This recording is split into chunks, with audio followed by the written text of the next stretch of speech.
N ദൈവമേ നന്ദി എന്നേശുപരാ. നന്ദി നന്ദി എൻ ദൈവമേ നന്ദി എന്നേശുപരാ. എണ്ണമില്ലാതുള്ള നന്മകൾക്കും അത്ഭുതമാർന്ന സ്നേഹത്തിനും എണ്ണമില്ലാതുള്ള നന്മകൾക്കും അത്ഭുതമാർന്ന സ്നേഹത്തിനും നന്ദി നന്ദി എൻ ദൈവമേ നന്ദി എന്നേശുപരാ.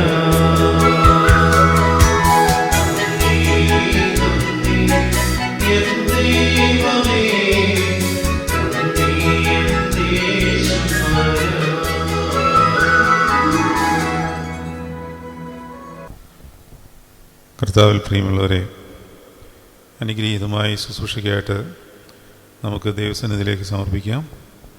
ഇന്നത്തെ ദിവസം നമുക്ക് ഏറ്റവും സന്തോഷകരമായി പ്രിയപ്പെട്ട ടിജു അച്ഛൻ നമ്മോട് കൂടെയുണ്ട്. അച്ഛൻ എൻ്റെ സഹപാഠിയാണ്. അനുഗ്രഹീതമായ കർത്താവിൻ്റെ വയലിൽ കർത്താവിൻ്റെ ഒരു എളിയ ദാസനായിട്ട് ശുശ്രൂഷ അനുഷ്ഠിക്കുന്ന എൻ്റെ ഏറ്റവും അടുത്ത സ്നേഹിതനായ ടിജു അച്ഛനെ ഇന്ന് നമുക്ക് ധ്യാനത്തിൽ പങ്കെടുക്കുവാനായിട്ട് കിട്ടിയത് വലിയ അനുഗ്രഹമാണ്. ഇന്നലെ വൈകിട്ട് തൊട്ടേ ഇവിടെയുണ്ട്. രാവിലെ വിശുദ്ധ ബലി അർപ്പിച്ചു. ഇന്നിപ്പോൾ നമുക്കൊരുമിച്ച് ധ്യാന ശുശ്രൂഷയ്ക്കായിട്ട് നമ്മുടെ കൂടെ സംബന്ധിക്കുന്നു. അച്ഛൻ നമ്മളെ പ്രാർത്ഥിച്ച് അനുഗ്രഹിച്ച് നമുക്ക് ഈ ശുശ്രൂഷ ആരംഭിക്കാം. ബാറഖുമോർ. പ്രാർത്ഥനകളെ കേൾക്കുന്ന, യാചനകൾക്ക് മറുപടി നൽകുന്ന സ്വർഗീയ പിതാവേ, ഏറെ അനുഗ്രഹീതമായ ഈ വെള്ളിയാഴ്ച ദിവസം അതിൻ്റെ പ്രഭാതത്തിൽ ഞങ്ങൾക്കൊരുമിച്ച് തമ്പുരാൻ്റെ സന്നിധിയിലേക്ക് വരുവാൻ, ജീവൻ്റെ വചനങ്ങളിലെ മറഞ്ഞിരിക്കുന്ന അത്ഭുതകാര്യങ്ങളെ കാണുവാൻ, ആഴമേറിയ മർമ്മങ്ങളുടെ രഹസ്യങ്ങളെ ഞങ്ങൾക്ക് തിരിച്ചറിയുവാൻ, ഒരിക്കൽ കൂടെ തമ്പുരാൻ്റെ സന്നിധിയിലേക്ക് അടുത്തു വരുവാൻ നീ ഇടയാക്കിയ നിമിഷങ്ങളെ ഓർത്ത് നന്ദിയോടെ സ്തുതിക്കുന്നു. ഇന്നു ഞങ്ങൾ കേൾക്കുന്ന ജീവൻ്റെ വചനം ഞങ്ങളുടെ ശരീരത്തെയും ഞങ്ങളുടെ മനസ്സിനെയും ഞങ്ങളുടെ ആത്മാവിനെയും ശുദ്ധീകരിക്കാൻ പ്രാപ്തിയുള്ളതാക്കി തീർക്കണമേ. ആയതിന് ദൈവത്തിൻ്റെ പരിശുദ്ധാത്മാവ് നിൻ്റെ അഭിഷിക്തൻ പകരുന്ന വചനത്തിൻ്റെ മേൽ അയക്കണമേ എന്ന് പ്രാർത്ഥിക്കുന്നു. ദൈവാത്മാവുള്ള ജീവൻ്റെ വചനം ഞങ്ങളുടെ ശ്രവണേന്ദ്രിയങ്ങളിലൂടെ ഞങ്ങളുടെ ആത്മാവിനെ തൊടുവാൻ, സ്പർശിക്കുവാൻ നീ മുഖാന്തരമാക്കി തീർക്കണമേ. അത് ഞങ്ങളുടെ ശരീരത്തെ ശുദ്ധീകരിക്കുകയും ശരീരമെന്ന മന്ദിരത്തെ വിശുദ്ധിയോടെ സൂക്ഷിക്കാൻ, അപ്രകാരം ഈ ഭൂമിയിൽ ജീവിക്കുന്ന വിശുദ്ധരുടെ കൂട്ടത്തിലാകാൻ നീ ഞങ്ങളെ സഹായിക്കണമേ എന്ന് പ്രാർത്ഥിക്കുന്നു. ദൈവത്തിന് വേണ്ടുന്നത് ഞങ്ങളുടെ ശുദ്ധീകരണമാണെന്ന് ഞങ്ങൾ തിരിച്ചറിയുന്നു. ഈ കാലമത്രയും അതറിയാതെ ഞങ്ങൾ ജീവിച്ച് തീർത്തത് ഞങ്ങൾക്ക് ദൈവമേ ദോഷത്തിന് കാരണമാകരുതേ.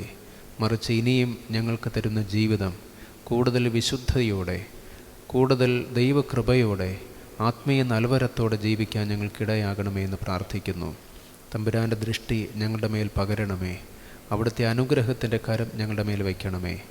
സമീപത്തുള്ളവരെയും ദൂരത്തുള്ളവരെയും ദൈവകരങ്ങളിൽ ഏൽപ്പിക്കുന്നു.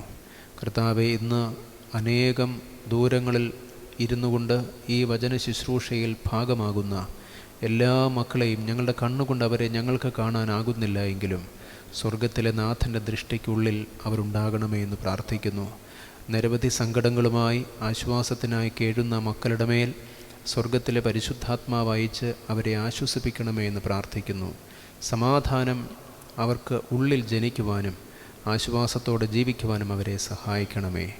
ഈ ശുശ്രൂഷ ഒരിക്കലും മുടങ്ങിപ്പോകാതെ പരിശുദ്ധാത്മാവിന് നൽവരത്താൽ അന്ധകാര സൈന്യങ്ങളോട് പോരാടി ഇതിനെ എന്നും നയിക്കുവാൻ തക്കവണ്ണമുള്ള പരിശുദ്ധാത്മ ബലം ഞങ്ങൾക്ക് തരണമേ. ഭയത്തെ ഞങ്ങളുടെ ഉള്ളിൽ നിന്ന് നീക്കി ദൈവത്തിൻ്റെ സ്നേഹം കൊണ്ട് ഞങ്ങളെ നിറയ്ക്കണമേ. ഞങ്ങളെന്നും നിനക്കും നിൻ്റെ പിതാവിനും നിൻ്റെ പരിശുദ്ധ റൂഹായിക്കും സ്തുതിയും സ്തോത്രവും എന്നേക്ക് മഹത്വപ്പെടുത്തുവാനായിട്ട് തന്നെ.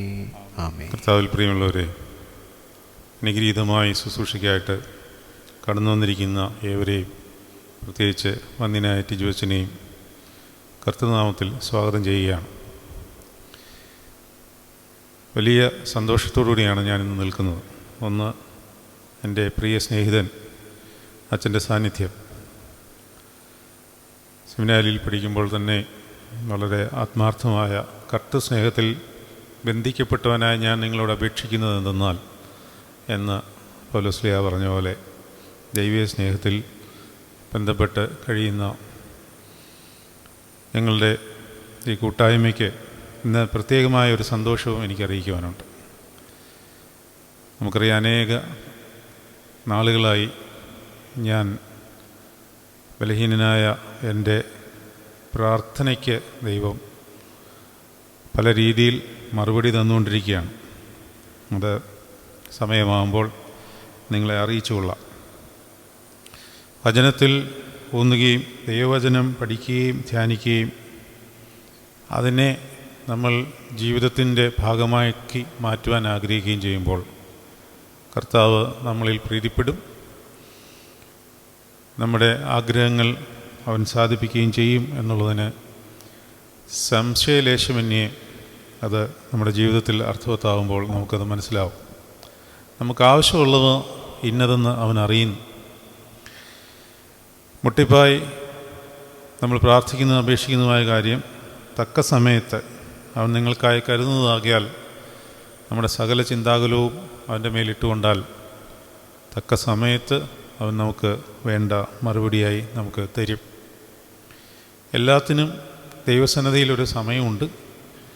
ആ സമയത്ത് നമുക്ക് വേണ്ടത് എന്തെന്ന് നമ്മളെക്കാളിൽ നമ്മളെപ്പറ്റി ജാഗരൂകനായിരിക്കുന്ന നമ്മുടെ നല്ല ഇടയൻ, നമ്മുടെ കർത്താവ്, അത് നമുക്ക് തരും എന്നുള്ളത് നിങ്ങളുടെ ജീവിതത്തിലും നിങ്ങൾ അനുഭവിച്ചിട്ടുള്ളത് കൊണ്ടാണല്ലോ ഈ വചനം കേൾക്കുവാനായിട്ടും കർത്താവിൻ്റെ വചനത്തിൽ മറിയ കാൽപാദത്തിലിരുന്ന് പഠിച്ചതുപോലെ പഠിക്കുവാനും നിങ്ങൾ ഉത്സാഹം കാണിക്കുന്നത്.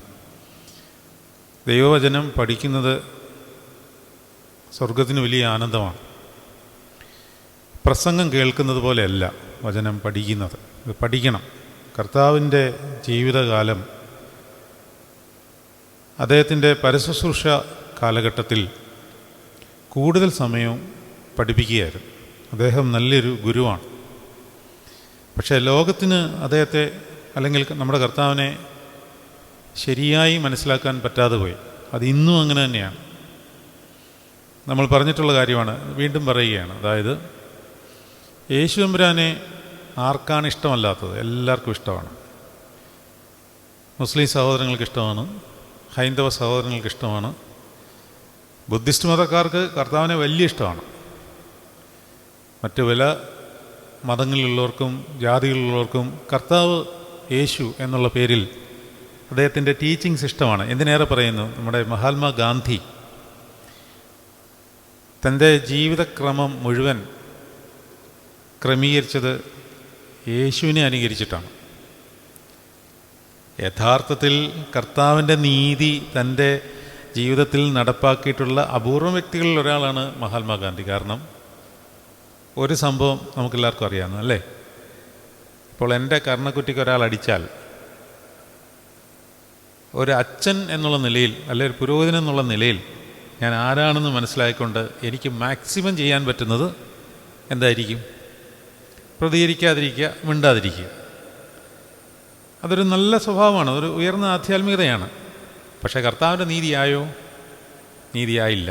നീതി ആവണമെന്നുണ്ടെങ്കിൽ, അതായത് സ്വരാജ്യം വേണമെന്നുണ്ടെങ്കിൽ അത് പോരാ, പിന്നെയോ മറുകരണം കാണിച്ചു കൊടുക്കണമെന്നാണ്. അങ്ങനെ കാണിച്ച അപൂർവ വ്യക്തികളിൽ ഒരാളാണ് ഗാന്ധിജി. അതുകൊണ്ട് പറഞ്ഞാണ്. പക്ഷേ ഗാന്ധിജിക്ക് പോലും ഈ സത്യപ്രകാശത്തെ പൂർണ്ണമായി മനസ്സിലാക്കുവാൻ, തിരിച്ചറിയുവാൻ സാധിച്ചില്ല. കർത്താവിൻ്റെ കൽപ്പനകൾ പാലിച്ചുകൊണ്ടേയിരുന്നു, പക്ഷേ അവനാരാണെന്ന് തിരിച്ചറിയുവാൻ സാധിച്ചില്ല. അത് വലിയൊരു തിരിച്ചറിവാണ്. അതിന് അസാധ്യമായ പരിശുദ്ധാത്മ കൃപയും ദൈവം തിരഞ്ഞെടുത്തവർക്ക് മാത്രമേ അത് സാധിക്കത്തുള്ളൂ. ആർക്കാണ് യേശുവിനെ ഇഷ്ടമില്ലാത്തത്? എല്ലാവർക്കും ഇഷ്ടമാണ്. പക്ഷേ ഒരൊറ്റ വാചകത്തിലാണ് ഇത് മൊത്തം മാറി മറിഞ്ഞത്. ഏത് വാചകത്തിൽ? നിങ്ങൾ പറയണം. ഇതൊക്കെ നമ്മൾ ഒത്തിരി തവണ പറഞ്ഞിട്ടുള്ളതാണ്. ഒറ്റ വാചകത്തിലാണ്, അല്ലെങ്കിൽ ഒറ്റ വചനത്തിലാണ് മുഴുവൻ തിരിഞ്ഞു പോയത്. നിങ്ങളുടെ ഹൃദയം കലങ്ങിപ്പോകരുത്, എന്നിൽ വിശ്വസിപ്പീൻ, ദൈവത്തിലും വിശ്വസിപ്പീൻ. എൻ്റെ പിതാവിൻ്റെ ഭവനത്തിൽ അനേകം വാസസ്ഥലങ്ങളുണ്ട്, ഇല്ലെങ്കിൽ ഞാൻ നിങ്ങളോട് പറയുമായിരുന്നു. ഞാൻ നിങ്ങൾക്ക് സ്ഥലം ഒരുക്കുവാനായിട്ട് പോകുന്നു. ഞാൻ പോയി സ്ഥലം ഒരുക്കിയാൽ നിങ്ങളും അവിടെ ഇരിക്കേണ്ടതിന് ഞാൻ പിന്നെയും വന്ന് നിങ്ങളെ ചേർത്തുകൊള്ളും. ഞാൻ പോകുന്നിടത്തേക്കുള്ള വഴി നിങ്ങളറിയുന്നു. അപ്പോൾ തോമസ് അവനോട്, കർത്താവേ, നീ പോകുന്നത് എവിടെയാണെന്ന് പോലും ഞങ്ങൾക്ക് അറിഞ്ഞുകൂടാ, പിന്നെ വഴി എങ്ങനെ അറിയും? അപ്പോൾ യേശു പറഞ്ഞ ഉത്തരമാണ് ഈ ഈ ഈ ലോകത്തിന് മനസ്സിലാകാതെ പോയത്. അവിടെ എല്ലാവരും മാറി. അത് കൈവച്ചോളാൻ പറഞ്ഞു. എന്താണ് പറഞ്ഞത്? അപ്പോൾ യേശു അവനോട്, ഞാൻ തന്നെ വഴിയും സത്യവും ജീവനുമാകുന്നു എന്ന് പറഞ്ഞാൽ വേറൊരാളില്ല എന്നർത്ഥം. വേറൊരാളില്ല. അത് ഇംഗ്ലീഷിൽ പറയുമ്പോഴാണ് അതിൻ്റെ പൂർണ്ണത. ഞാൻ തന്നെ വഴിയും സത്യവും ജീവനുമാകുന്നു എന്ന് മലയാളത്തിൽ പറയുമ്പോൾ നമ്മളത് ഞാൻ തന്നെ വഴിയും സത്യവും ജീവനുമാകുന്നു നമ്മൾ ഒഴുക്കിന് വായിച്ചു പോകും. പക്ഷേ ഇംഗ്ലീഷിൽ I am the way, the truth, the life. The എന്ന് പറയുന്ന ഡെഫിനിറ്റ് ആർട്ടിക്കിൾ ചേർത്ത് കഴിഞ്ഞാൽ അതിൻ്റെ അർത്ഥം നോ സബ്സ്റ്റിറ്റ്യൂട്ട് എന്നാണ്. അതിനൊരു സബ്സ്റ്റിറ്റ്യൂട്ടില്ല. ദ ഫാദർ, ഒറ്റ അപ്പനാണത്. അവിടെ ഗാന്ധിജി പരാജയപ്പെട്ടു. അവിടെ വിജയിക്കണമെങ്കിൽ നമ്മുടെ മിടുക്കൊണ്ട് പറ്റില്ല, ബൗദ്ധിക ജ്ഞാനം കൊണ്ട് പറ്റില്ല, ഒന്നുകൊണ്ടും കർത്താവിനെ അറിയാൻ പറ്റില്ല. കർത്താവ് തന്നെ പരിശുദ്ധാത്മാവിൽ നമ്മളെ തെരഞ്ഞെടുക്കണം. അതുകൊണ്ട് ഒരു കാര്യം മനസ്സിലാക്കിക്കൊള്ളുക, ഈ തെരഞ്ഞെടുപ്പ് എന്ന് പറയുന്നത് വലിയൊരു സംഗതിയാണ്. നിങ്ങളെന്നെ തിരഞ്ഞെടുത്തു എന്നല്ല, ഞാൻ നിങ്ങളെ തിരഞ്ഞെടുത്തു. അത് കർത്താവ് പറയുന്നത് വളരെ ശ്രദ്ധിച്ച് വളരെ സൂക്ഷ്മമായിട്ട് നമ്മൾ പഠിക്കേണ്ട ഒരു കാര്യമാണ്. നമ്മളുടെ എന്തോ ഒരു ഭാഗ്യം, അത് ചെറിയ ഭാഗ്യമൊന്നുമല്ല. കർത്താവ് നമ്മളെ തിരഞ്ഞെടുത്തിരിക്കുന്നു. ആ തിരഞ്ഞെടുപ്പിൻ്റെ വിളി അനുസരിച്ച് നമ്മൾ നടക്കേണ്ടിയിരിക്കുന്നു. അപ്പോൾ വിളിക്കപ്പെട്ടവരെല്ലാവരും വിളിക്കപ്പെട്ടവരാണ്, ലോകത്തുള്ള സർവ്വരും. കാരണം കാൽവറിയിൽ കർത്താവ് യാഗമായത് ലോകത്തിൻ്റെ രക്ഷയ്ക്ക് വേണ്ടിയാണ്. സകലരെയും വിളിക്കാനാണ്, തന്നിലേക്ക് അടുപ്പിക്കാനാണ്. ഞാൻ സൃഷ്ടിയെ മുഴുവനും ലോകത്തെ മുഴുവനും എങ്കിലേക്ക് ആകർഷിക്കുമെന്നാണ്. കാൽവറിയിൽ തൂങ്ങിക്കിടന്നുകൊണ്ട് സകലരെയും കർത്താവ് ഇങ്ങോട്ട് ആകർഷിച്ചു. പക്ഷേ എല്ലാവർക്കും തിരഞ്ഞെടുക്കപ്പെടുവാനുള്ള ഭാഗ്യം ഉണ്ടായില്ല. അതുകൊണ്ടാണ് വിളിക്കപ്പെട്ടവർ അനേകമാണ്, തിരഞ്ഞെടുക്കപ്പെട്ടവർ ചുരുക്കം. നമ്മൾ ആരുടെയോ സുഹൃതജന്മം കൊണ്ട്, അല്ലെങ്കിൽ കർത്താവിൻ്റെ സുഹൃതമൊന്നുമല്ല, അത് കർത്താവിൻ്റെ ആ ഇംഗിതത്താൽ ആ വലിയ സ്നേഹത്തിൻ്റെ പാത്രമായിട്ട് തീരുവാൻ നമുക്ക് ഭാഗ്യം കിട്ടി എന്നുള്ളതിനെ ഓർത്താണ് നമ്മളിപ്പോൾ കുറച്ചു മുമ്പ് പാടിയത്, നന്ദി നന്ദി എൻ ദൈവമേ, നന്ദി എൻ യേശുപര.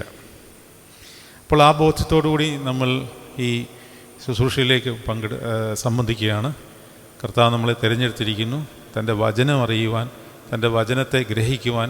അതനുസരിച്ച് വെളിപാട് 1:3 പറയുന്നത് പോലെ ഈ വചനങ്ങളെ വായിച്ച് കേൾക്കുകയും, ആ വചനം ഒന്ന് വായിച്ച് വെച്ചാൽ വെളിപാടിൻ്റെ പുസ്തകം 1-ാം അധ്യായം 3-ാം വാക്യം. ഈ പ്രവചനത്തിലെ വാക്കുകളെ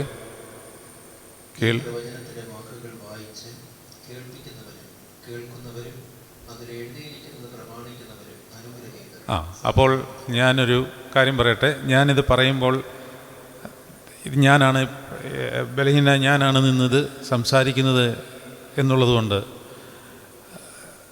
നിങ്ങൾക്ക് ബൈ ഡീഫോൾട്ട് തോന്നാവുന്ന ഒരു കാര്യം, ഒരു അപ്പർ ഹാൻഡ് എന്നിലുണ്ടെന്നുള്ളതല്ലേ. പറയുന്ന ആൾക്ക് കുറച്ചും കൂടെ ഒരു വില നിങ്ങൾ കൊടുക്കുമല്ലോ. അപ്പം ഞാനൊരു പ്രസംഗനെ കേൾക്കാനിരുന്നാലും പറയുന്ന ആൾക്കാണ് കുറച്ചും കൂടെ അവിടെ നമ്മൾ വില മതിക്കേണ്ടത്. അത് സത്യമാണ്.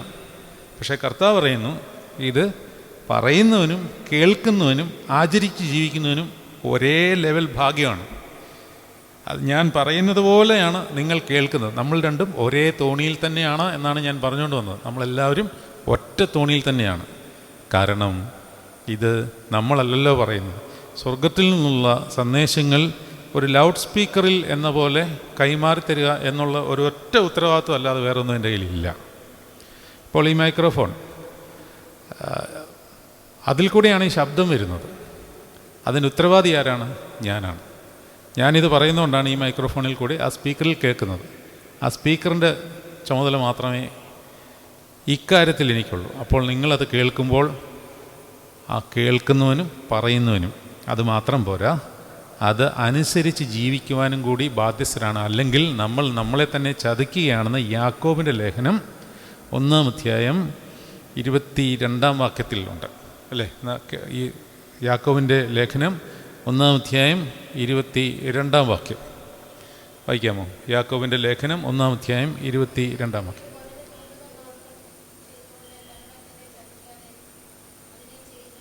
ചെയ്യുന്നവരായി ഇരിക്കും. അച്ഛനത് മൈക്കിൽ കൂടെ ഒന്ന് വായിക്കാമെങ്കിൽ കുറച്ചും കൂടെ സന്തോഷമായിരുന്നു. യാക്കോബ് 1:22 വായിച്ചോ? ആരെങ്കിലും വായിച്ചോ? എങ്കിലും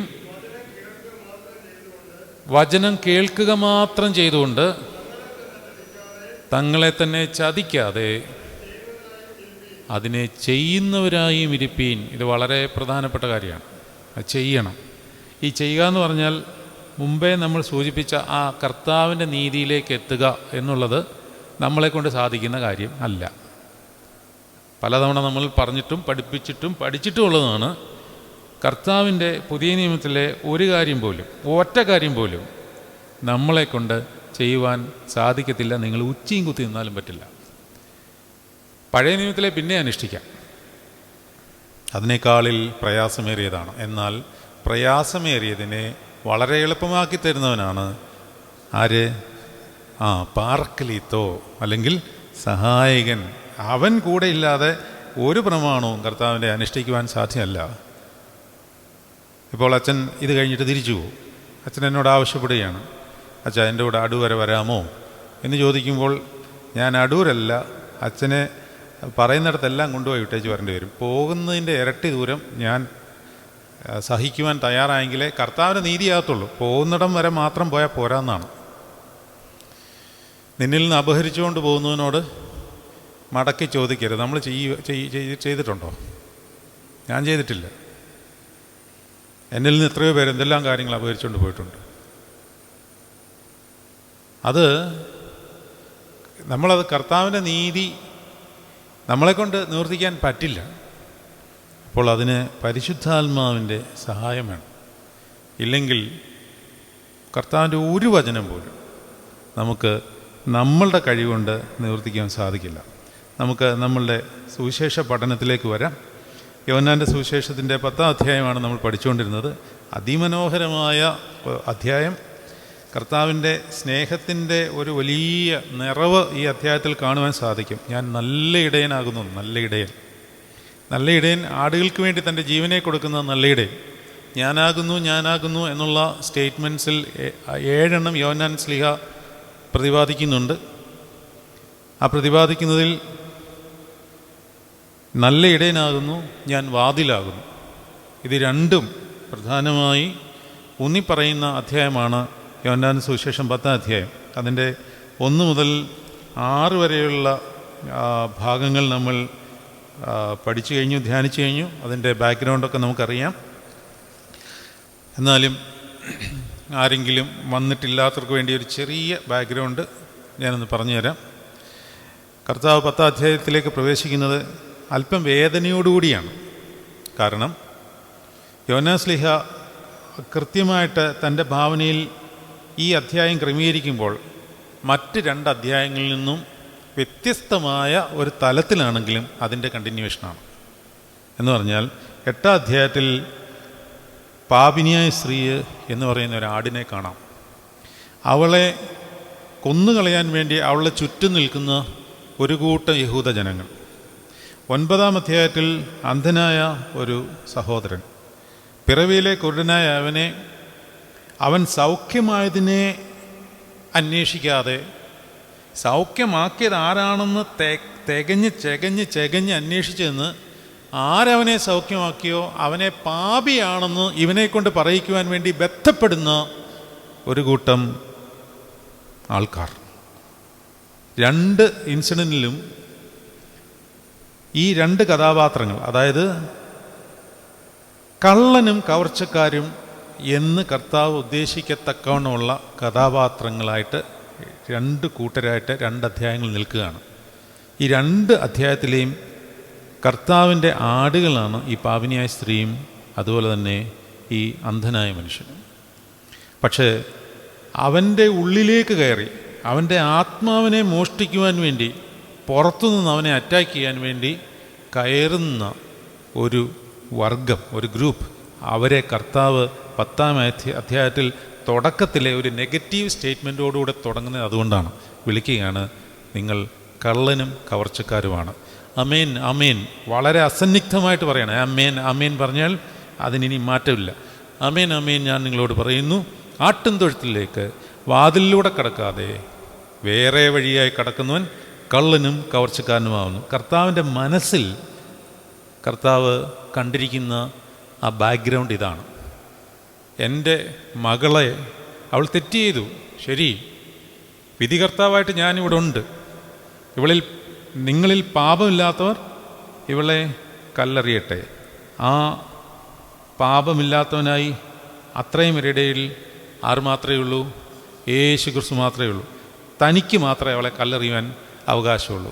അപ്പോൾ കർത്താവ് എല്ലാവരും പോയി കഴിഞ്ഞപ്പോൾ കുനിഞ്ഞു നിന്ന കർത്താവ് അവളുടെ മുഖത്ത് അന്നേരമാണ് നോക്കുന്നത്. നിങ്ങൾ ആ അധ്യായം ഞാൻ ഓൺലൈനിൽ കൂടെയാണ് ചെയ്തത്. നിങ്ങളത് കേട്ടായിരുന്നോ? അത് കേട്ടില്ലേ? നിങ്ങൾക്ക് വേണ്ടി ഇതെല്ലാം കഷ്ടപ്പെട്ട് ഞാൻ ചെയ്തു. നിങ്ങൾ കേട്ടില്ല എന്നൊക്കെ പറയരുത്. കേട്ടില്ലെങ്കിലും കേട്ടെന്നങ്ങ് പറ കേട്ടോ. വെറുതെ ഒരു കള്ളം പറഞ്ഞു, എനിക്കൊരു സമാധാനത്തിന് വേണ്ടിയാണ്. എന്തോരം കഷ്ടപ്പെട്ടാണെന്നറിയാം. അത് ഓരോ വീട്ടിലും നാട്ടിലും പള്ളിക്കകത്തുമൊക്കെ പോയിരുന്ന് പള്ളിയൊക്കെ തുറപ്പിച്ചാണ് ഞാൻ ചെയ്തത്. അമേരിക്കയിലൊക്കെ ഒരു പള്ളി തുറപ്പിക്കുക പറഞ്ഞാൽ അത്ര എളുപ്പമുള്ള പരിപാടിയല്ല. അപ്പോൾ ഞാൻ പറഞ്ഞുകൊണ്ട് വന്നത് അവിടെ ഒരു വലിയ സംഗതി ഞാനൊരു സാക്ഷ്യം പോലെ പലയിടത്തും പറഞ്ഞിട്ടുണ്ട്. ഈ 8-ാം അധ്യായത്തിൻ്റെ ഫസ്റ്റ് പാരഗ്രാഫ് പഠിപ്പിച്ചുകൊണ്ടിരുന്നപ്പോൾ എൻ്റെ മുമ്പിൽ ഒരു ക്യാമറ മാത്രമേ ഉള്ളൂ, വേറൊന്നുമില്ല, ഒരു മനുഷ്യനുമില്ല. പക്ഷേ എനിക്കത് കംപ്ലീറ്റ് ചെയ്യാൻ പറ്റിയില്ല. എന്ന് പറഞ്ഞാൽ അതങ്ങോട്ട് കർത്താവ് ആ വിധിത്തീർപ്പ് അങ്ങോട്ട് നടത്തുന്ന സമയത്ത് എൻ്റെ മനസ്സിലേക്ക് അഗാധമായ ദൈവസ്നേഹം നിറഞ്ഞു വന്നു. എനിക്കത് പൂർത്തീകരിക്കാൻ സാധിച്ചില്ല. പിന്നെ ഒരു കണക്കിൽ പൂർത്തീകരിച്ച് നിങ്ങളത് കേട്ടാൽ മനസ്സിലാവും. അതിൻ്റെ എൻ്റെ ഭാഗത്ത് അങ്ങനെയാണ്. അതായത് ഈ മകൾ she was caught red handed, കയ്യോടെ പിടിച്ചതാണ്. She was doing prostitution. ചുമ്മാ ആരെങ്കിലും പറഞ്ഞ് കേട്ടുകേൾവി പോലെ, ഇന്നത്തെ കാലത്തെ പോലെ അല്ലേ, ആര് പറഞ്ഞു, തേർഡ് പാർട്ടി പറഞ്ഞു കൊണ്ടുവന്നതല്ല. അപ്പം നിങ്ങൾക്കത് മനസ്സിലാവും. ഈ കാലഘട്ടത്തിൽ തേർഡ് പാർട്ടി അലിഗേഷൻ എന്ന് പറഞ്ഞാൽ എന്താണെന്ന് കൃത്യമായിട്ട് മനസ്സിലാവും. ഒരുപാട് കേൾക്കാൻ പോകണ്ട കേട്ടോ, ഇത് നമ്മുടെ ചെവി അഴുക്കാത്തേ ഉള്ളൂ. അതുകൊണ്ട് നമ്മളുടെ കാലികമായൊരു സിറ്റുവേഷൻ അങ്ങനെയാണ്. ആരെങ്കിലും എന്തെങ്കിലും പറയുക ഉടനെ അതിൻ്റെ പുറകെ പോവുക. ഇവളെ പിടിച്ച അങ്ങനെയല്ല. അവൾ ആ പ്രവൃത്തി ചെയ്തുകൊണ്ടിരുന്നപ്പോൾ തന്നെയാണ് പിടിച്ചത്. അത് അവിടെ എഴുതിയിട്ടുണ്ട്. അപ്പോൾ സാക്ഷികളെ കൊണ്ടിനി ആവശ്യമില്ല. അല്ലെങ്കിൽ സാക്ഷികൾ വേണം, 2 പേര് സാക്ഷി വേണം. ഇതതിൻ്റെ ആവശ്യമില്ല, പിടിച്ചുകൊണ്ട് വന്നു.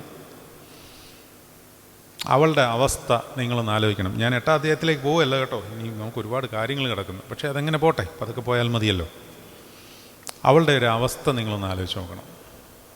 നമ്മളെ കുറ്റാരോപിതനായി അല്ലെ കുറ്റം ചെയ്തു, അതും നിന്ദിക്കപ്പെട്ട് സമൂഹത്തിൽ അധിക്ഷേപിക്കപ്പെടാവുന്ന ഒരു കുറ്റം ചെയ്ത് നമ്മളെ സമൂഹത്തിൻ്റെ മുമ്പിൽ കൊണ്ടുവന്നാൽ നമ്മുടെ മാനസികാവസ്ഥ എന്താണെന്ന് നിങ്ങൾക്ക് ഊഹിക്കാൻ പറ്റുമോ? അത് വളരെ ഭീകരമാണ്.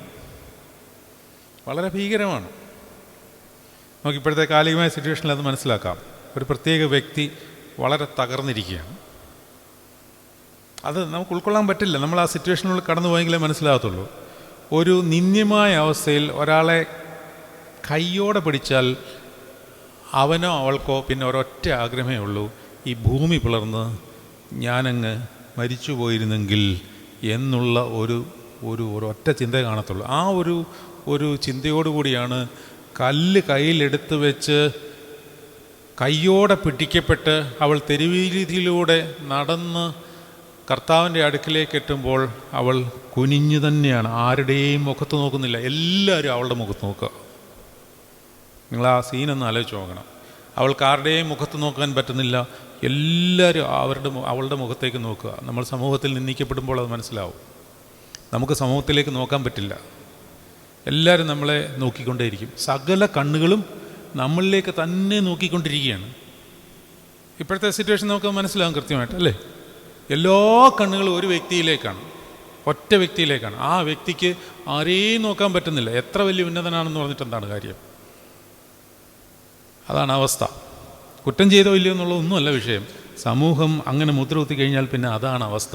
ഈ ഭൂമി പിളർന്ന് ഞാനങ്ങ് ചത്തുപോയിരുന്നെങ്കിൽ ഭക്ഷണം കഴിക്കാൻ തോന്നില്ല, ഉറങ്ങാൻ പറ്റില്ല, നിന്ദിതനായി അധിക്ഷേപിക്കപ്പെട്ട് മനോഭാരത്താൽ ഹൃദയം തകർന്ന് ചങ്ക് പൊട്ടി ചുടുകണ്ണീർ വെളിയിലേക്ക് ചാടുന്ന ഭീകരമായ ഒരവസ്ഥയാണത്.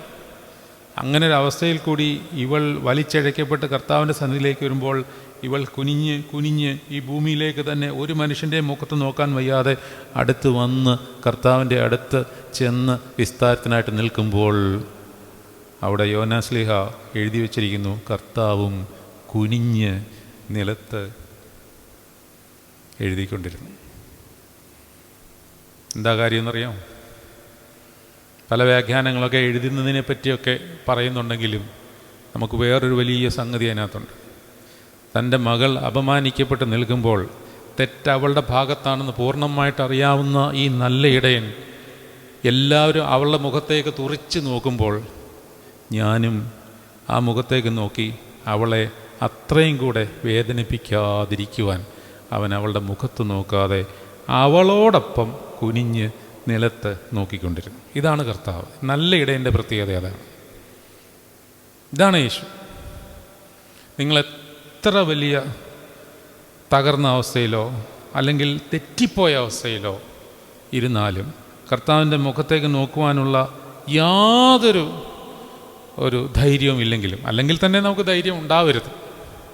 നമ്മളെത്ര വിശുദ്ധരായിരുന്നാലും കർത്താവെ നിൻ്റെ പ്രകാശത്തിലേക്ക് നോക്കുമ്പോൾ എൻ്റെ അശുദ്ധി മാത്രമാണ് തെളിഞ്ഞ് കാണുന്നത് എന്നുള്ള ബോധ്യമാണ് നമ്മളെപ്പോഴും ഭരിച്ചുകൊണ്ടേയിരിക്കേണ്ടത്. ഈ പൊർഫീരിയസ് വിശുദ്ധൻ്റെ കാര്യം ഞാൻ പല വീഡിയോസിൽ പറഞ്ഞു കഴിഞ്ഞു. ഇദ്ദേഹം പറയുന്നത് കർത്താവിനോടുള്ള സ്നേഹം വർദ്ധിക്കും തോറും എനിക്ക് സ്നേഹിക്കാൻ പറ്റുന്നില്ലല്ലോ, എൻ്റെ ഉള്ളിൽ സ്നേഹം വരുന്നില്ലല്ലോ എന്നുള്ള തോന്നലാണ് വരേണ്ടത്. അല്ലാതെ ഞാനങ്ങ് സ്നേഹിച്ച് അങ്ങേയറ്റം ചെന്നിരിക്കുകയാണെന്ന് ഒരിക്കലും ഒരു വിശുദ്ധന് തോന്നില്ല. കർത്താവെ ഒന്നും ആവുന്നില്ലല്ലോ, എനിക്ക് എങ്ങും എത്താൻ പറ്റുന്നില്ലല്ലോ എന്നുള്ള ഒരു തോന്നലിലേക്കാണ് നമ്മൾ എത്തിപ്പെടേണ്ടത്. അപ്പോൾ ഈ സ്ത്രീ കുനിഞ്ഞിരുന്നു, കർത്താവും അവളോടൊപ്പം കുനിഞ്ഞിരുന്നു. കുനിഞ്ഞ് നിന്നുകൊണ്ട് തന്നെ, അല്ലെങ്കിൽ കുനിഞ്ഞിരുന്നുകൊണ്ട് തന്നെ നിലത്ത് തന്നെ എന്തൊക്കെയോ എഴുതിക്കൊണ്ടിരിക്കുന്ന കർത്താവ് അങ്ങോട്ട് തന്നെ നോക്കി, ആരുടെയും മുഖത്ത് നോക്കാതെ ചോദിച്ചു, നിങ്ങളിൽ പാപമില്ലാത്തവർ ആരെങ്കിലും ഉണ്ടെങ്കിൽ കല്ലെറിഞ്ഞോളാൻ പറഞ്ഞു. ആരെങ്കിലും പാപം ചെയ്തിട്ടില്ലാത്ത ആരെങ്കിലും ഉണ്ടെങ്കിൽ കല്ലെറിഞ്ഞോളാൻ പറഞ്ഞു. ഓരോരുത്തരുടെയും കയ്യിൽ നിന്ന് പതുക്കെ അവർ കൊണ്ടുവന്ന പാറക്കഷ്ണങ്ങൾ നിലത്തേക്ക് പതിച്ചു. അവളുടെ മുഖത്തേക്ക് പതിക്കേണ്ട പാറക്കഷ്ണങ്ങൾ നിലത്തേക്ക് പതിച്ചു. എനിക്ക് തോന്നുന്നത് അവർക്ക് അതുവരെ ഇല്ലാതിരുന്ന പശ്ചാത്താപബോധം എങ്ങനെയുണ്ടായി? ഇവരെല്ലാവരും തെറ്റ് ചെയ്തിട്ടുള്ളവരാണ്, അല്ലേ? അങ്ങനെയാണ്. ലോകം ഒരാൾ പിടിക്കപ്പെട്ട് കഴിഞ്ഞാൽ അയാളാണ്. ഞാൻ അത് ചെയ്തിട്ടുണ്ടോ ഇല്ലയോ എന്ന് പിന്നെ നമ്മൾ നോക്കില്ല. ഇപ്പോഴത്തെ സിറ്റുവേഷനിൽ നിന്ന് നോക്കിക്കുള്ളൂ. ഞാനത് ചെയ്തിട്ടുണ്ടോ, എനിക്കത് പറയാനുള്ള അവകാശമുണ്ടോ എന്ന് നോക്കില്ല. അങ്ങനെ നോക്കണമെങ്കിൽ ഒരു കാര്യം സംഭവിക്കണം. ഈ യഹൂദന്മാരെല്ലാവരും ഈ കൊച്ചിനെയും പിടിച്ചുകൊണ്ട് നടന്നു വരികയാണ്. കല്ലെറിയാൻ ഒരൊറ്റ വിധിത്തീർപ്പ് ഒരാളുടെ നിന്ന് കേൾക്കണം. അത് അയാളുടെ നിന്ന് കേൾക്കാൻ വേണ്ടിയല്ല. അതായത് കർത്താവിൽ നിന്ന് ആ വിധിത്തീർപ്പൊക്കെ കേട്ടിട്ട് ഇവർക്ക് ആ തീരുമാനം എടുക്കാനൊന്നുമല്ല. പക്ഷേ ഈ ഒരു വിധിത്തീർപ്പിലൂടെ കർത്താവിനെ എങ്ങനെയും കൊടുക്കുവാൻ പറ്റുമെങ്കിൽ കുടുക്കിയിട്ട് എന്നിട്ട് ഇവളെ കല്ലെറിയുക. അപ്പോൾ ഇവരുടെ ഉദ്ദേശം രണ്ടാണ്. എന്താണ് ഉദ്ദേശം? ഒന്ന് കർത്താവിനെ കൊടുക്കണം, രണ്ട് ഇവളെ കല്ലെറിയണം. ഇത് രണ്ടും നടക്കും. അതിനാണ് അങ്ങോട്ട് കൊണ്ടുപോയത്. അല്ലാതെ കർത്താവിൻ്റെ ന്യായവിധി അങ്ങോട്ട് അറിഞ്ഞിട്ട് തീരുമാനം എടുക്കാനൊന്നുമല്ല. ന്യായത്തീർപ്പിനും ന്യായവിധിക്കും അല്ലെങ്കിൽ ന്യായപ്രമാണം അനുസരിച്ചുള്ള ന്യായവിധിക്ക് വേണ്ടി കർത്താവിൻ്റെ അടുത്ത് പോകേണ്ട കാര്യമൊന്നുമില്ല. ഇവർക്ക് പോകേണ്ടി വന്നത് അവനെ ഒന്ന് കൊടുക്കണം. എങ്ങനെ കൊടുക്കും?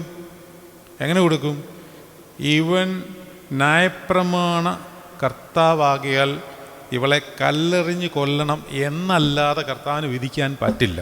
പക്ഷേ ഇവർക്കറിയാം ഇവൻ പാപികളെ സ്നേഹിക്കുന്നവനാണ്, അങ്ങനെ വിധിക്കത്തില്ല.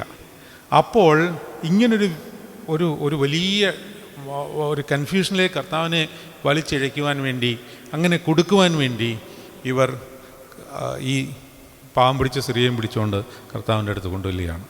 അപ്പോൾ കർത്താവ് കുനിഞ്ഞ് അവരോട് പറഞ്ഞു, നിങ്ങളിൽ ആരെങ്കിലും പാപം ചെയ്യാത്തവർ വിലക്കല്ലെറിയട്ടെ. അപ്പോൾ നമ്മുടെ ചോദ്യം ഇതാണ്, അന്നേ സമയം വരെ കുറ്റബോധം തോന്നാത്തവർക്ക് ഇപ്പോൾ എങ്ങനെ തോന്നി? എല്ലാവരുടെയും കയ്യിൽ നിന്ന് കല്ല് താഴെ വീണു. അതാണ് ജീസസ് മാജിക് എന്ന് പറയുന്നത്. പശ്ചാത്താപം പെട്ടെന്ന് അവരുടെ ഉള്ളിലേക്ക് വരുവാൻ, അല്ലെങ്കിൽ ഇവളെക്കാളിൽ വഷളാണ് താൻ എന്ന് ബോധ്യം അവരുടെ ഉള്ളിലേക്ക് കർത്താവ് ആ പോയിന്റിൽ ഇംപ്ലിമെൻ്റ് ചെയ്തുകൊണ്ടാണ് അവർ കല്ല് താഴെയിട്ടത്. അല്ലെങ്കിൽ അവർക്ക് നേരത്തെ അവളെ കല്ലെറിഞ്ഞു കൊല്ലുന്നതിന് എന്താ പാട്? ഒരു പാടുമില്ല, ചോദിക്കേണ്ട ഒരു ആവശ്യമില്ല, ഒരു പശ്ചാത്താപബോധവും ഇല്ല. കല്ലെടുക്കുക, എറിയുക, കൊല്ലുക, ഇത്രയേ ഉള്ളൂ. പക്ഷേ ഈ പോയിന്റിൽ കർത്താവ് നിങ്ങളിൽ പാപമില്ലാത്തവൻ ഇവളെ കല്ലെറിയട്ടെ എന്ന് പറയുമ്പോൾ ആ പർട്ടിക്കുലർ മൊമെൻറ്റിലാണ് ഇവർക്ക് അവരുടെ പാപബോധം വരുന്നത്. അവരിവളെക്കാളിൽ വലിയ തെറ്റുകാരാണെന്നുള്ള ഒരു നേർക്കാഴ്ച കർത്താവ് എവിടെയോ അവരുടെ എല്ലാവരുടെയും മനസ്സിൽ ഒരു തെളിഞ്ഞ ആറന്മുള കണ്ണാടിയിൽ കാണുന്നത് പോലെ അത് കണ്ടു. അപ്പോഴത്തേക്ക് ഒരുത്തനും കല്ലെറിയുവാൻ സാധിക്കാതെ പോയി. ഇത് യേശു മാജിക്കാണ്, വേറൊന്നുമല്ല. അപ്പോൾ എല്ലാവരും കല്ല് താഴെ ഇട്ടിട്ട് പോയി, ഒന്നും ചെയ്യാൻ പറ്റാതെ പോയി. അത് മഹാ അത്ഭുതമാണ്. അപ്പോൾ കർത്താവ് പതിയെ അവളുടെ മുഖത്തേക്ക് അനുകമ്പയോടെ നോക്കിയിട്ട് പറഞ്ഞു, മോളെ, എല്ലാവരും പോയോ? ആരും നിന്നെ കല്ലെറിഞ്ഞില്ലയോ? ഇല്ല കർത്താവേ, ആരും എറിഞ്ഞില്ല. പിന്നാണ് വിധി തീർപ്പ് വരുന്നത്. ഇതാണ് നിങ്ങൾ മനസ്സിലാക്കേണ്ടത്. വിധി തീർപ്പ്, അതായത് അന്ത്യന്യായവിധി. ഇതാണ് എന്താണ് അന്ത്യന്യായവിധി? അന്ത്യന്യായവിധിയെപ്പറ്റി നമുക്കുള്ള ചിന്ത എന്ന് പറയുന്നത്, കോലാടുകളെയും ചെമ്മരിയാടുകളെയും രണ്ടായിട്ട് തിരിച്ച് ഇങ്ങോട്ട് മാറി നിൽക്കടാ, കുറച്ച് പേര് അങ്ങോട്ട് മാറി നിൽക്കടാ എന്നൊക്കെ പറഞ്ഞ് ചൂരലൊക്കെ എടുത്ത് വെച്ചിട്ട് കുറേ എണ്ണത്തിനെ നരകത്തിലോട്ടൊക്കെ വിട്ട്, ഇങ്ങനൊരു ഭാവമാണ് നമ്മുടെ മനസ്സിലിരിക്കുന്നത്. അതുകൊണ്ട് എന്താണ് ന്യായവിധി എന്ന് കേൾക്കുമ്പോൾ നമുക്ക് ഭയമാണ്. ദൈവമക്കൾക്ക്, ഇടയൻ്റെ ആടുകൾക്ക് ന്യായവിധി എന്ന് കേൾക്കുന്നതാണ് ഏറ്റവും വലിയ സന്തോഷം. കാരണം ന്യായവിധി വരുവാൻ ഇരിക്കുന്ന ഒരു പെർട്ടിക്കുലർ മോമെൻറ്റിൽ മാത്രമുള്ള സംഗതിയല്ല. അത് കർത്താവ് തന്നെ പറഞ്ഞിട്ടുണ്ട്, ന്യായവിധി വന്ന് കഴിഞ്ഞിരിക്കുന്നു. കർത്താവിൻ്റെ ജനനം സംഭവിച്ചിരിക്കുമ്പോൾ ന്യായവിധി വന്നു കഴിഞ്ഞു. നമുക്ക് മനസ്സിലാവുന്നുണ്ടോ? ഇത് ഒരു പൗരസ്ത്യ ദർശനത്തിൻ്റെ ഉയർന്ന സാധനമാണ് ഈ പറയുന്നത്. കർത്താവിൻ്റെ ജനനം സംഭവിക്കുമ്പോൾ ന്യായവിധി സംഭവിച്ചിരിക്കുന്നു, ന്യായവിധി നിങ്ങളുടെ ഇടയിൽ വന്നു കഴിഞ്ഞിരിക്കുന്നു. സ്നേഹം ജഡമായി പ്രത്യക്ഷമായതാണ്. അവൻ ദൈവരൂപത്തിലിരിക്കെ ദൈവത്തോടുള്ള സമത്വം മുറുകെ പിടിച്ചുകൊള്ളണമെന്ന് വിചാരിക്കാതെ ദാസരൂപമെടുത്ത് മനുഷ്യ സാദൃശ്യത്തിലായി വേഷത്തിൽ മനുഷ്യനായി വിളങ്ങി തന്നെത്താൻ ഒഴിച്ച് മരണത്തോളം, ക്രൂശിലെ മരണത്തോളം അനുസരണമുള്ളവനായി തീരുവാൻ വേണ്ടി ഫിലിപ്പിലെ രണ്ടാം അധ്യായത്തിൽ പറയുന്ന ഈ വചനം നിവർത്തിയാകുന്ന മഹാ അത്ഭുതം. ക്രിസ്തുസിൻ്റെ സദറാചിന്തകളിൽ ഞാനിത് പറഞ്ഞിരുന്നു. അതായത് കർത്താവിൻ്റെ ഏറ്റവും വലിയ അത്ഭുതം എന്ന് പറയുന്നത് എന്താണ്? മനുഷ്യാവതാരമാണ്, വേറൊന്നുമല്ല. കാരണം ഈ വാക്ക് നിങ്ങൾ ഇതുപോലെ പഠിക്കണം, ഈ സെൻറ്റൻസ്. ദൈവത്തെ സംബന്ധിച്ചിടത്തോളം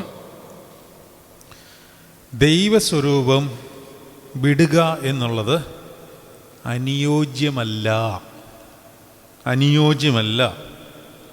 കാരണം ദൈവത്തിൻ്റെ സത്വം, അല്ലെങ്കിൽ എസെൻഷ്യൽ ബീയിങ് ഓഫ് ഹോളിനെസ് വിടുക എന്നുള്ളത് അനുയോജ്യമല്ല. എന്നാൽ ആ ഹോളിനെസ് കീപ്പ് ചെയ്തുകൊണ്ട് തന്നെ ജഡരൂപമാവുക, അതായത് ആദാമ്യ വീണ ശരീരം, ശ്രദ്ധിച്ച് കേട്ടോണം, ആദാമിൻ്റെ വീണ ശരീരം എടുത്താൽ വീഴാനുള്ള സാധ്യതകൾ ഉള്ള ശരീരത്തിൽ വിശുദ്ധി കാത്തു സൂക്ഷിച്ച് ആ ദൈവത്തിൻ്റെ വിശുദ്ധിയുടെ ഒരംശം പോലും ചോർന്നു പോകാതെ ക്രൂശിലെ മരണത്തോളം നിലനിൽക്കുവാൻ താഴേക്ക് ദൈവത്തോടുള്ള സമത്വം മുറുകെ പിടിച്ചു കൊള്ളണമെന്ന് വിചാരിക്കാതെ ഇറങ്ങി വന്നതാണ് ഏറ്റവും വലിയ അത്ഭുതം. അതുകൊണ്ടാണ് ക്രിസ്മസിനൊക്കെ നമ്മൾ പാടുന്നത് ഇതെന്തൊരാശ്ചര്യം എന്നൊക്കെ നമ്മൾ പാടില്ലേ, അല്ലേ? നമ്മൾ പാടും. കന്യക മറിയാമിന്നാൾ പെറ്റാലുണ്ണിയ മകുടങ്ങളെ മുടയുന്നോനേ, പാട്ടിലൊക്കെ എന്തൊരാശ്ചര്യം, ഇതെന്തൊരാശ്ചര്യം എന്നൊക്കെ നമ്മൾ പാടുന്നുണ്ട്, അല്ലേ? അതാണ്, അത് മഹാ അത്ഭുതമാണ്. അപ്പോൾ ഈ ന്യായവിധി എന്ന് പറയുന്നത് കർത്താവ് ജനിച്ചപ്പോൾ മനുഷ്യകുലത്തിന് സംഭവിച്ചിരിക്കുന്ന സാധനമാണ്. ഇത് കണ്ടിന്യൂസ് പ്രോസസ്സാണ്. മനസ്സിലാവുമോ പറഞ്ഞാൽ? നമ്മൾ ന്യായവിധിയിലാണിപ്പോൾ, ദൈവമക്കൾ ന്യായവിധിയിലാണ്. പക്ഷേ ദൈവമക്കൾക്ക് ന്യായവിധി എന്ന് പറഞ്ഞാൽ സന്തോഷമാണ്. കാരണം അവൻ്റെ ന്യായം കരുണയോടുകൂടിയുള്ളതാണ്, അല്ലേ? കരുണയോടുകൂടി ന്യായം വിധിക്കും. കരുണ നിറഞ്ഞവനെ പുനരുത്ഥാനത്തിൽ നിന്നുടെ സൃഷ്ടിയെ നീ പുതുതാക്കിയിടണമേ. നിന്നിൽ ശരണത്താൽ നിദ്രയിലായി നിന്റെ വരവിനു കാത്തിടും മൃതരിൽ വരവിന് കാത്തിടുന്ന മൃതരിൽ കനിയണമേ. അവരവരാഹത്തിൻ്റെയും ഇസഹാക്കുടെയും യാക്കോബിനുടെയും മടിയിൽ പാർക്കണമേ. അതായത് ഈ കരുണ നിറയുന്ന ആ മഹാദിവസമാണ് ന്യായവിധി എന്ന് പറയുന്നത്. അവിടെ വലിയൊരു കരുണാപ്രവാഹമുണ്ട്. അതിൻ്റെ അടയാളമായിട്ടാണ് ഈ പാപിനിയ സ്ത്രീയുടെ മുമ്പിൽ ഈ വിധി തീർപ്പ് കർത്താവ് കൽപ്പിക്കുന്നത്. വിധി തീർപ്പ് കൽപ്പിക്കുകയാണ്. എന്താണ്? മോളെ, ഞാനും നിന്നെ വിധിക്കുന്നില്ല. ഏത് വിധിക്കുന്നില്ല? പ്രമാണപ്രകാരം വിധിക്കുന്നില്ല. ന്യായപ്രമാണപ്രകാരം വിധിക്കുന്നില്ല. പക്ഷേ ഒരു വിധി ഞാനിപ്പോൾ അങ്ങോട്ട് പറയുകയാണ്. ഇതും വിധിയാണ്. എന്താണ് വിധി? അതാണ് ന്യായവിധി വന്നിരിക്കുന്നു എന്ന് പറയുന്നത്. ഈ വിധി എന്താണ്? ഇനി പാപം ചെയ്യരുത്. ഇതാണ് ന്യായവിധി. ഇതാണ് ന്യായവിധി. അതായത് വിശുദ്ധിയിൽ ജീവിക്കുന്നതാണ് ന്യായവിധി. അല്ലാതെ ന്യായവിധി എന്ന് പറയുമ്പോൾ പേടിക്കുന്ന സാധനമല്ല. ഇത് ദൈവമക്കൾക്കല്ലാത്തവർക്കാണ്. അതായത് പാപത്തിൽ ജീവിക്കുന്നവന് ന്യായവിധി ഭയമാണ്. അത് ദൈവം കൊടുക്കുന്ന ഭയമല്ല, പാപത്തിൽ ജീവിക്കുന്നതിൻ്റെ ഉള്ളിൽ ബൈ ഡീഫോൾട്ടായിട്ട് വന്ന് കയറുന്ന ഒരു വികാരമാണ് എന്ത്? നമ്മൾ പഠിച്ചു കഴിഞ്ഞാണ് എന്ത്? ഭയം. പാപത്തിൽ ജീവിക്കുന്നതിൻ്റെ ഉള്ളിൽ വരുന്നതാണ് ഭയം. അതുകൊണ്ടാണ് കർത്താവ് എപ്പോഴും പറയുന്നത് ഭയപ്പെടണ്ട, ഭയപ്പെടേണ്ട. ഞാൻ എണ്ണി നോക്കിയിട്ടില്ല, വേദപുസ്തകത്തിൽ 365 പ്രാവശ്യം ഭയപ്പെടേണ്ട എന്ന് പറയുന്നതെന്നാണ് പറയപ്പെടുന്നത്. ഞാൻ എണ്ണി നോക്കിയിട്ടില്ല, എനിക്കറിയില്ല. അതായത് അത് ശരിയാണെങ്കിൽ ഓരോ ദിവസവും കർത്താവ് നിങ്ങളോട് പറയുന്നു ഭയപ്പെടേണ്ട, എന്തും വന്നോട്ടെ, ഞാനൊരു വലിയ കോട്ടയായിട്ട് വാതിലായിട്ട് നിങ്ങളുടെ മുമ്പിൽ നിൽപ്പുണ്ട്. ഇത് ന്യായവിധിയാണ്. ഇടയൻ വാതിൽക്കൽ കാവൽ കിടക്കുന്നത് നിങ്ങളുടെ വിധിയാണ്, നിങ്ങളുടെ ന്യായവിധിയാണ്. വിധിയെ അങ്ങനെ കാണണം. തൻ്റെ ആടുകളെ അവൻ പുറത്തു കൊണ്ടുപോയി അവയ്ക്ക് മുമ്പായി നടക്കുന്നു. ആടുകൾ അവൻ്റെ ശബ്ദം തിരിച്ചറിയുന്നു, അല്ലേ? ഞങ്ങൾ ഇന്നലെ സംസാരിച്ചപ്പോൾ ഞാൻ അച്ഛനും കൂടി ഒന്ന് രാത്രി കുറച്ച് നേരം ഇരുന്ന് സംസാരിച്ചു. ഈ ആടുകളുടെ ശബ്ദം എങ്ങനെയാണ് തിരിച്ചറിയുന്നത്, അല്ലെങ്കിൽ കർത്താവിൻ്റെ ശബ്ദം നമ്മളെങ്ങനെ തിരിച്ചറിയുന്നു, നമ്മളതിനെപ്പറ്റി പഠിച്ചതാണ്. അപ്പോൾ ഞങ്ങൾ സംസാരിച്ച കൂട്ടത്തിൽ കുറച്ചും കൂടെ ആഴത്തിലുള്ളൊരു ആശയം പരിശുദ്ധാത്മാവ് തന്നു. അതായത് നമ്മൾ പഠിച്ചത് എന്താണ്? ഈ വചനത്തിലൂടെ കർത്താവിൻ്റെ ശബ്ദം നമ്മൾ പരിചയപ്പെടണം, അല്ലേ? വചനത്തിലൂടെ യേശുവിൻ്റെ ശബ്ദം നമുക്ക് പരിചിതമാകണം. അത് പരിചിതമാകുന്നത് എങ്ങനെ? ഒറ്റ ദിവസം വചനം എടുത്ത് വായിച്ചു കഴിഞ്ഞാൽ പരിചിതമാകില്ല.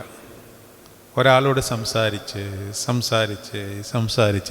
ആ ശബ്ദം നമ്മുടെ ജീവൻ്റെ ഭാഗമായിട്ട് മാറുകയാണ്. അതിനാണ് രാവും പകലും. യോശുവ 1:8 ഈ ന്യായപ്രമാണ പുസ്തകത്തിലുള്ളത്, എൻ്റെ വായിൽ നീങ്ങിപ്പോരുത്, ഇതിൽ എഴുതിയിരിക്കുന്നതൊക്കെയും പ്രമാണിച്ച് നടക്കേണ്ടത് നീ ഇത് രാവും പകലും ധ്യാനിച്ചു കൊണ്ടേയിരിക്കണം എന്ന് പറഞ്ഞാൽ you be connected to with word of God always എന്നാണ്. പ്രാർത്ഥന അതാണ്. നിങ്ങൾ ദൈവവചനവുമായിട്ട് എപ്പോഴും ബന്ധമുള്ളവരായിരിക്കണം. അല്ലാതെ രാവിലെയും വൈകിട്ടും ത്രൂ ഔട്ട് 24 hours പുസ്തകം എടുത്ത് ലോഗോസ് വായിക്കുന്ന കാര്യമല്ലത്. ഉള്ളിൽ ഈ സാധനം വേണം. ആത്മാക്കളെ രക്ഷിപ്പാൻ കഴിവുള്ളതും ഉൾനട്ടതുമായ വചനം, യാക്കോബ് 1:21 അല്ലേ? ആകയാൽ സകല ദുഷ്ടതയും എല്ലാ അഴുക്കും നീക്കി ആത്മാക്കളെ രക്ഷിപ്പാൻ കഴിവുള്ളതും ഉൾനട്ടതുമായ വചനം. യെരമ്യാവിൽ പറയുന്നു, ഞാൻ നിൻ്റെ വചനങ്ങളെ കണ്ടെത്തി ഭക്ഷിച്ചിരിക്കുന്നു. നിൻ്റെ വചനങ്ങൾ എനിക്ക് സന്തോഷം, എൻ്റെ ജീവിതത്തിന് ആശ്വാസമാവുന്നു. സൈന്യങ്ങളുടെ ദൈവമായ യഹോവേ, നിൻ്റെ നാമം എൻ്റെ മേൽ വിളിച്ചിരിക്കുന്നുവല്ലോ. അല്ലേ? ഭക്ഷണം, ഇതൊരു ഭക്ഷണവുമായിട്ട് നമ്മുടെ ഉള്ളിലേക്ക് കയറി കഴിയുമ്പോൾ നമ്മൾ ഇതുമായിട്ട്, ഈ വചനവുമായിട്ട് കണക്റ്റഡായിരിക്കും. കണക്റ്റഡ് ആകുമ്പോൾ നമ്മൾ ഏത് സാഹചര്യത്തിൽപ്പെട്ടാലും ദൈവാത്മാവ് നമ്മളോട് സംസാരിച്ചുകൊണ്ടേയിരിക്കും. അങ്ങനെ ഭേദാഭേദങ്ങളെ വിവേചിക്കാനുള്ള ശക്തി നമുക്ക് ഫിലിപ്പിയർ 1:9 പറഞ്ഞിരിക്കുന്ന ആ ഒരു കാര്യം കിട്ടും. നിങ്ങളുടെ സ്നേഹം മേൽക്കുമേൽ വർദ്ധിച്ചിട്ട് പരിജ്ഞാനത്തിലും വിവേകത്തിലും വളർന്ന്, ആ വചനം വായിച്ച് ഫിലിപ്പിയർ 1:9. നിങ്ങളുടെ സ്നേഹം, അതായത് കർത്തൃസ്നേഹമാണല്ലോ നമ്മുടെ സ്നേഹം എന്ന് പറയുന്നത്. അപ്പോൾ യേശുവിനോടുള്ള സ്നേഹം വർദ്ധിക്കുമ്പോൾ എന്താണ് സംഭവിക്കുന്നത്? പരിജ്ഞാനത്തിലും സകല വിവേകത്തിലും വർദ്ധിച്ചു വന്നിട്ട്, അച്ഛൻ ഒന്ന് വായിച്ചേ, കുറച്ച് വായിച്ചേ.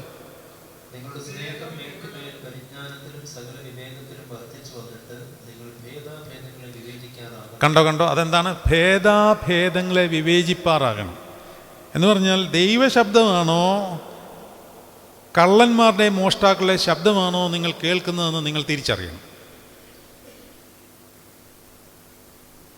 അല്ലാതെ ഉടനെ ഒരു അത്ഭുത പ്രവൃത്തി കണ്ട ഉടനെ അതിൻ്റെ പുറകെ അങ്ങ് ഓടിച്ചെല്ലരുത്.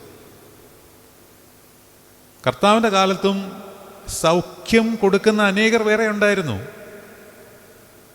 അത് നമുക്കറിയാമോ? അല്ല, കർത്താവ് മാത്രമൊന്നുമല്ല സൗഖ്യം കൊടുക്കുന്നത്, അനേകർ സൗഖ്യം കൊടുക്കുന്നുണ്ടായിരുന്നു. അതുകൊണ്ടാണ് കർത്താവ് എടുത്തു പറയുന്നത്, നമ്മളിനി താഴോട്ട് പഠിക്കും, മനസ്സിലാക്കും, കള്ളപ്രവാചകന്മാരെയും കള്ളന്മാരെയും കവർച്ചക്കാരെയും സൂക്ഷിച്ചുകൊള്ളുവീൻ. എനിക്ക് മുമ്പേ വന്നവരെല്ലാം കള്ളന്മാരും കവർച്ചക്കാരുമാകുന്നു എന്ന് ഈ 9-ാം അധ്യായത്തിൽ നമ്മൾ ഇനി അങ്ങോട്ട് പഠിക്കും. നിങ്ങൾ ആ 7-ാം വാക്യം വായിച്ചേ, നമുക്ക് അങ്ങനെ തന്നെ പോവാം. 10-ാം അധ്യായം 7-ാം വാക്യം. യേശു പിന്നെയും അവരോട് പറഞ്ഞത്, അമീൻ അമീൻ ഞാൻ നിങ്ങളോട് പറയുന്നു, ആടുകളുടെ വാതിൽ ഞാനാകുന്നു. എനിക്ക് മുമ്പേ കവർച്ചക്കാരുമാകുന്നു. ആരാ ഈ കള്ളന്മാരും കവർച്ചക്കാരും? നമ്മൾ വിചാരിച്ചിരിക്കുന്നത് മുമ്പേ വന്നവരെന്ന് പറഞ്ഞാൽ മോശയും ഏലിയാവും എലീശായും പ്രവാചകന്മാരും യോഹന്നാൻ സ്നാപകനും. അതല്ല, അവരൊന്നും കള്ളന്മാരും കവർച്ചക്കാരും അല്ല. എനിക്ക് മുമ്പേ വന്നവരെന്ന് പറയുമ്പോൾ നമ്മൾ പെട്ടെന്ന് അങ്ങനെ ചിന്തിക്കാൻ സാധ്യതയുണ്ട്. അതല്ല, ഇത് യേശുവിൻ്റെ കാലത്ത് തന്നെ യേശു എന്ന പേരിൽ അനേകർ വന്നിട്ടുണ്ടായിരുന്നു.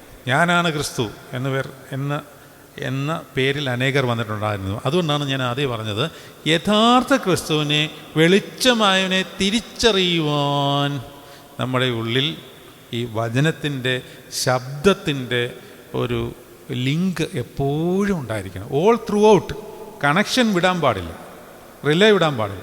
അപ്പോൾ ഇതാണ് ഒന്ന്. ഇതിൻ്റെ നെക്സ്റ്റ് സ്റ്റേജുണ്ട്. വചനത്തിൽ നമ്മൾ വേരൂന്നി കഴിയുമ്പോൾ നെക്സ്റ്റ് സ്റ്റേജിൽ കയറിയ ആളാണിത്, മാത്യു സ്രംബാച്ചൻ. അതുപോലെ വിശുദ്ധരെല്ലാവരും. ഞാനിതിപ്പോൾ ഈ പുസ്തകം ഉള്ളതുകൊണ്ട് ഇത് കാണിച്ചു എന്നുള്ളതേ ഉള്ളൂ.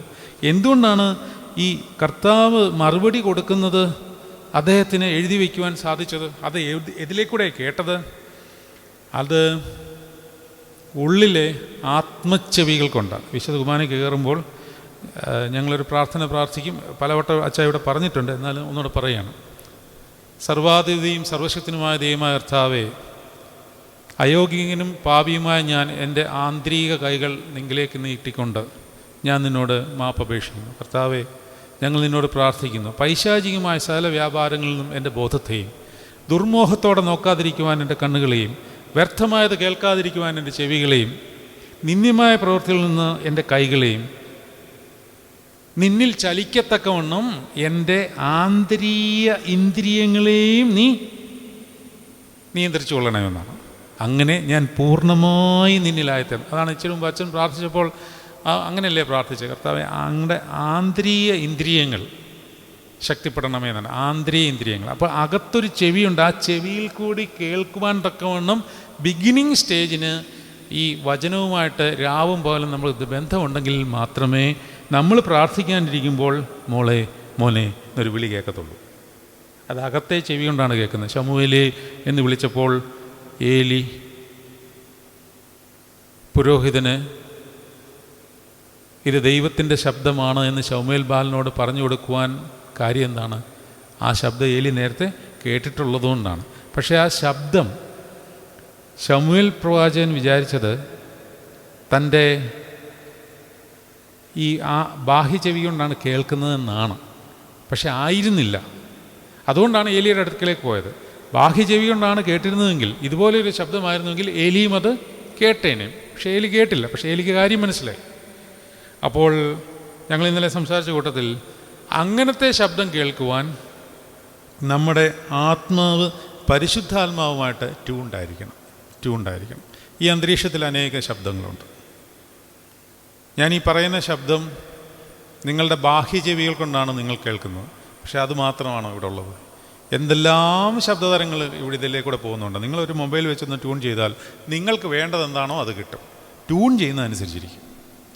അപ്പോൾ ആത്മാവിനെ ക്രിസ്തുവിലേക്ക് ട്യൂൺ ചെയ്താൽ ക്രിസ്തുവിൻ്റെ ശബ്ദം കേൾക്കും. ദൈവം ആത്മാവാകും. ആ ആത്മാവിനെ ആത്മാവിനോട് സംവേദിക്കാൻ പറ്റത്തുള്ളൂ. ദൈവത്തിന് ജഡത്തോട് സംവേദിക്കുവാൻ പറ്റില്ല. ജഡത്തെ അവൻ കാത്തു സൂക്ഷിക്കും, പരിപാലിക്കും വിശുദ്ധിയിൽ. പക്ഷേ ദൈവശബ്ദം, ആത്മാവിൻ്റെ ശബ്ദം ആത്മാവിൽ കൂടിയേ കേൾക്കാൻ പറ്റത്തുള്ളൂ. പക്ഷേ അതിന് ബാഹ്യമായ പല കാര്യങ്ങളും ക്രമീകരിച്ച് ഒരുക്കുവാൻ സാധിക്കും. ഇപ്പോൾ ദേവാലയത്തിൽ നമ്മൾ ആരാധന നടത്തുമ്പോൾ എന്തിനാണ് ഇമ്പകരമായ പാട്ടുകൾ പാടുന്നത്? വെറുതെ പാടിയാൽ പോരെ? 8 നിറങ്ങളൊക്കെ വെച്ചിട്ടുണ്ട് നമുക്ക് ഓരോ പാട്ടിനും, അല്ലേ? നല്ല കാര്യമുണ്ട്. അമ്മച്ചിമാർക്കൊന്നും പാടാൻ പോലും പറ്റുന്നില്ല. ഇതൊക്കെ എന്തുവാണെന്നാണ് ചോദിക്കുന്നത്. പക്ഷെ വൃത്തിയായിട്ടൊന്ന് പാടി നോക്കി. ഇത് നമുക്ക് നമ്മുടെ കർണാനന്ദകരമാണ്, അല്ലേ? കർണാനന്ദകരമാണ്. പക്ഷേ നമ്മൾ തുടങ്ങിക്കഴിഞ്ഞാൽ ഈ കർണത്തിൽ നിന്ന് ആന്തരിക കർണത്തിലേക്ക് ആനന്ദം കയറിയില്ലെങ്കിൽ കൊയറുകാർ തമ്മിൽ വഴക്കുണ്ടാവും. അച്ഛനും കൊയറും തമ്മിൽ വഴക്കുണ്ടാവും. എന്താ കാര്യം? ഈ ബാഹ്യമായതിൽ അതിൽ രസം പിടിച്ചു. ഇതിന് പറയുന്ന വാക്കാണ് ഭക്തിരസം. ഇതാണ് ഭക്തിരസം. ഭക്തിരസം അപകടമാണ്. അപ്പോൾ നല്ല ഇമ്പത്തിൽ ഭംഗിയായിട്ട് പാടുമ്പോൾ അവൻ്റെ ശബ്ദമാധുര്യത്തിൽ അവൻ ലയിക്കുകയാണെങ്കിൽ, അല്ലെങ്കിൽ ആ കൊയറിൻ്റെ, അല്ലെങ്കിൽ ഒരു കുർബാന ചൊല്ലുന്ന പുരോഹിതൻ്റെ തന്നെ ശബ്ദത്തിൽ ലയിക്കുകയാണെങ്കിൽ അതിൻ്റെ അർത്ഥം, നിങ്ങൾ പറയണം അതിൻ്റെ മറുപടി. അതിൻ്റെ അർത്ഥം അവൻ നടത്തിയ, അല്ലെങ്കിൽ ആ അച്ഛൻ നടത്തിയ ആരാധനയ്ക്ക് പറയുന്ന പേരാണ് എന്താണ്? സ്വന്തം ആരാധന എന്നല്ല. ഒരു വാക്ക്, കൃത്യമായൊരു വാക്ക് പറയൂ. ഭക്തിരസം ഞാൻ പറഞ്ഞു, അതൊന്നുമില്ല. ഒരു വാക്കുണ്ട്. ഞാൻ എൻ്റെ ശബ്ദത്തിലാണ് ശ്രദ്ധ. അതിങ്ങനെ കയറ്റി ഇറക്കി ഇങ്ങനെ ചൊല്ലുമ്പോൾ എനിക്കുണ്ടാകുന്ന ഒരു ആനന്ദമുണ്ട്. വലിയ ആനന്ദമാണ്. അവ ഇറങ്ങി വരുമ്പോൾ 10 പേര് പറയും, അയ്യോ അച്ഛാ, ഇപ്പം പറയുന്ന വാക്കുകളൊക്കെ ഭയങ്കര രസമാണ്, അടിപൊളി കുർബാനയായിരുന്നു, സൂപ്പർ കുർബാനയായിരുന്നു. അങ്ങനെ ഒരു കുർബാനയില്ല കേട്ടോ. അങ്ങനെ ഒരു കുർബാനയില്ല. കുർബാന സ്വർഗീയം, അത്രയേ ഉള്ളൂ. അത് ആരും ഇല്ലയാലും. അപ്പോൾ ഞാൻ പറഞ്ഞുകൊണ്ട് വന്നത്, ഞാൻ എൻ്റെ ശബ്ദത്തിലോ കൊയറുകാരുടെ ശബ്ദത്തിലോ, നിങ്ങൾ പ്രതിവാക്യം പറയുമ്പോഴും നിങ്ങളും മറ്റുള്ളവരുടെ അവരവിടെ ആരാധനയിൽ നിൽക്കുന്നു എന്നുള്ള കാര്യങ്ങളൊന്നും ഓർക്കാതെ എൻ്റെ മാത്രം ചില പ്രകടനങ്ങൾ നടത്തുകയാണെങ്കിൽ ആ ആരാധനയാണ് ജഡീക ആരാധന. ആ നടത്തിയ ആരാധന ജഡീകമാണ്. കർത്താവ് പറയുന്നു, ഞാൻ വന്നിരിക്കുന്നത് ആത്മാവിലും സത്യത്തിലും എങ്ങനെയാണ് ആരാധിക്കേണ്ടതെന്ന് നിങ്ങളെ പഠിപ്പിക്കുവാനാണ്. ജഡീകാരാധനകളെല്ലാം മാറ്റിക്കോളൂ. ജഡത്തിൽ നമ്മൾ സന്തോഷം വെച്ചാൽ അതെല്ലാം ജഡീകമായി പോകും. പക്ഷേ ജഡത്തിൽ കൂടെ അകത്തോട്ട് കയറാൻ പറ്റത്തുള്ളൂ. സമാഗമന കൂടാരത്തിന് എത്ര വാതിലാണ്? വടിയെടുക്കേണ്ടി വരും. സമാഗമന കൂടാരത്തിന് എത്ര വാതിലാണ്? 14 7. അത് കൊള്ളാം. 7 എന്നുള്ളതാകുമ്പോൾ പൂർണ്ണസംഖ്യയാണല്ലോ. പിന്നെ നീ വരട്ടെ, ഒറ്റ വാതിലേ ഉള്ളൂ. അത് ആ ഒരൊറ്റ വാതിലിലേക്കൂടെ അകത്തേക്ക് കയറാൻ പറ്റത്തുള്ളൂ. നമ്മുടെ ശരീരത്തിൽ കൂടി ആണ് ആദ്യം ദൈവാത്മാവിൻ്റെ പ്രവേശനം. നേരെ ഒന്ന് ആത്മാവിലോട്ടല്ല കയറുന്നത്. ശരീരത്തിൽ വിശുദ്ധി കാക്കാതെ ദൈവാത്മാവിൽ ആകുവാൻ സാധ്യമില്ല. കാരണം എൻട്രി വാതിൽ ശരീരമാണ്. അതായത് പ്രാകാരം. പ്രാകാരത്തിന് ഒറ്റ വാതിലേ ഉള്ളൂ. അത് തുറക്കണം. ശരീരമാണ് ആ വാതിൽ. അത് തുറന്നാൽ ശുദ്ധ സ്ഥലത്തേക്ക്, നമ്മുടെ ദേഹിയുടെ മണ്ഡലത്തിലേക്ക്, അതായത് ഹൃദയബോധ വിചാര മണ്ഡലങ്ങളിൽ അത് പ്രവേശിക്കും. എന്നിട്ടാണ് ആത്മാവിലേക്ക്, അതിവിശുദ്ധ സ്ഥലത്തേക്ക് അത് എത്തുന്നത്. എന്നാൽ അതിവിശുദ്ധ സ്ഥലത്താണ് കർത്താവിൻ്റെ കുടിയിരിപ്പ്, ഉപവാസവും. അപ്പോൾ ഞാൻ പറഞ്ഞുകൊണ്ട് വന്നത് എന്താണ്? ന്യായവിധിയെപ്പറ്റി പറഞ്ഞ ഇത്രയും വരെ പോയത്. അപ്പോൾ നമുക്ക് വായിക്കാം 10-ാം അധ്യായം 7-ാം വാക്യം. യേശു പിന്നെയും അവരോട് പറഞ്ഞത്, അമീൻ അമീൻ ഞാൻ നിങ്ങളോട് പറയുന്നു,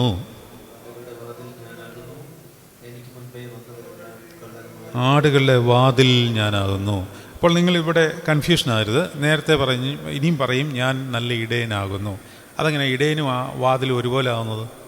ഈ വാതിൽ എങ്ങനത്തെ വാതിലാണെന്ന് നമ്മൾ കഴിഞ്ഞ അധ്യായത്തിലൊക്കെ പഠിച്ചു അല്ലേ? ഇത് വനാന്തരങ്ങളിൽ അനേക ഇടയന്മാർ തങ്ങളുടെ ആടുകളെ കൊണ്ട് ദിവസങ്ങളോളം മേയ്ക്കുവാൻ പോകുമ്പോൾ സ്വച്ഛ ജലം അന്വേഷിക്കണം, നല്ല പച്ചപ്പുള്ള മേച്ചിൽപ്പുറം അന്വേഷിക്കണം. അങ്ങനെയുള്ള ഇടങ്ങളിൽ വിദേശ രാജ്യങ്ങളിലൊക്കെ പോയാൽ ഈ ഡെയ്സിൻ എന്ന് പറയുന്നൊരു പരിപാടിയാണ്. ഡെയ്സിൻ സത്രമാണ്. നമുക്കിവിടെ അത് അത്ര അങ്ങോട്ട് ഇല്ല, ഉണ്ടായിരിക്കാം, പക്ഷേ എല്ലാവർക്കും ആക്സസിബിൾ ആയിരിക്കുന്ന ഒരു സംഗതിയാണ്. നമ്മൾ യാത്ര ചെയ്ത് ക്ഷീണിച്ചു നമ്മൾക്ക് എപ്പം തോന്നുന്നു അപ്പോൾ നമ്മളൊന്ന് സെർച്ച് ചെയ്താൽ 1 കിലോമീറ്ററിനകം ഈ സത്രങ്ങൾ കാണും.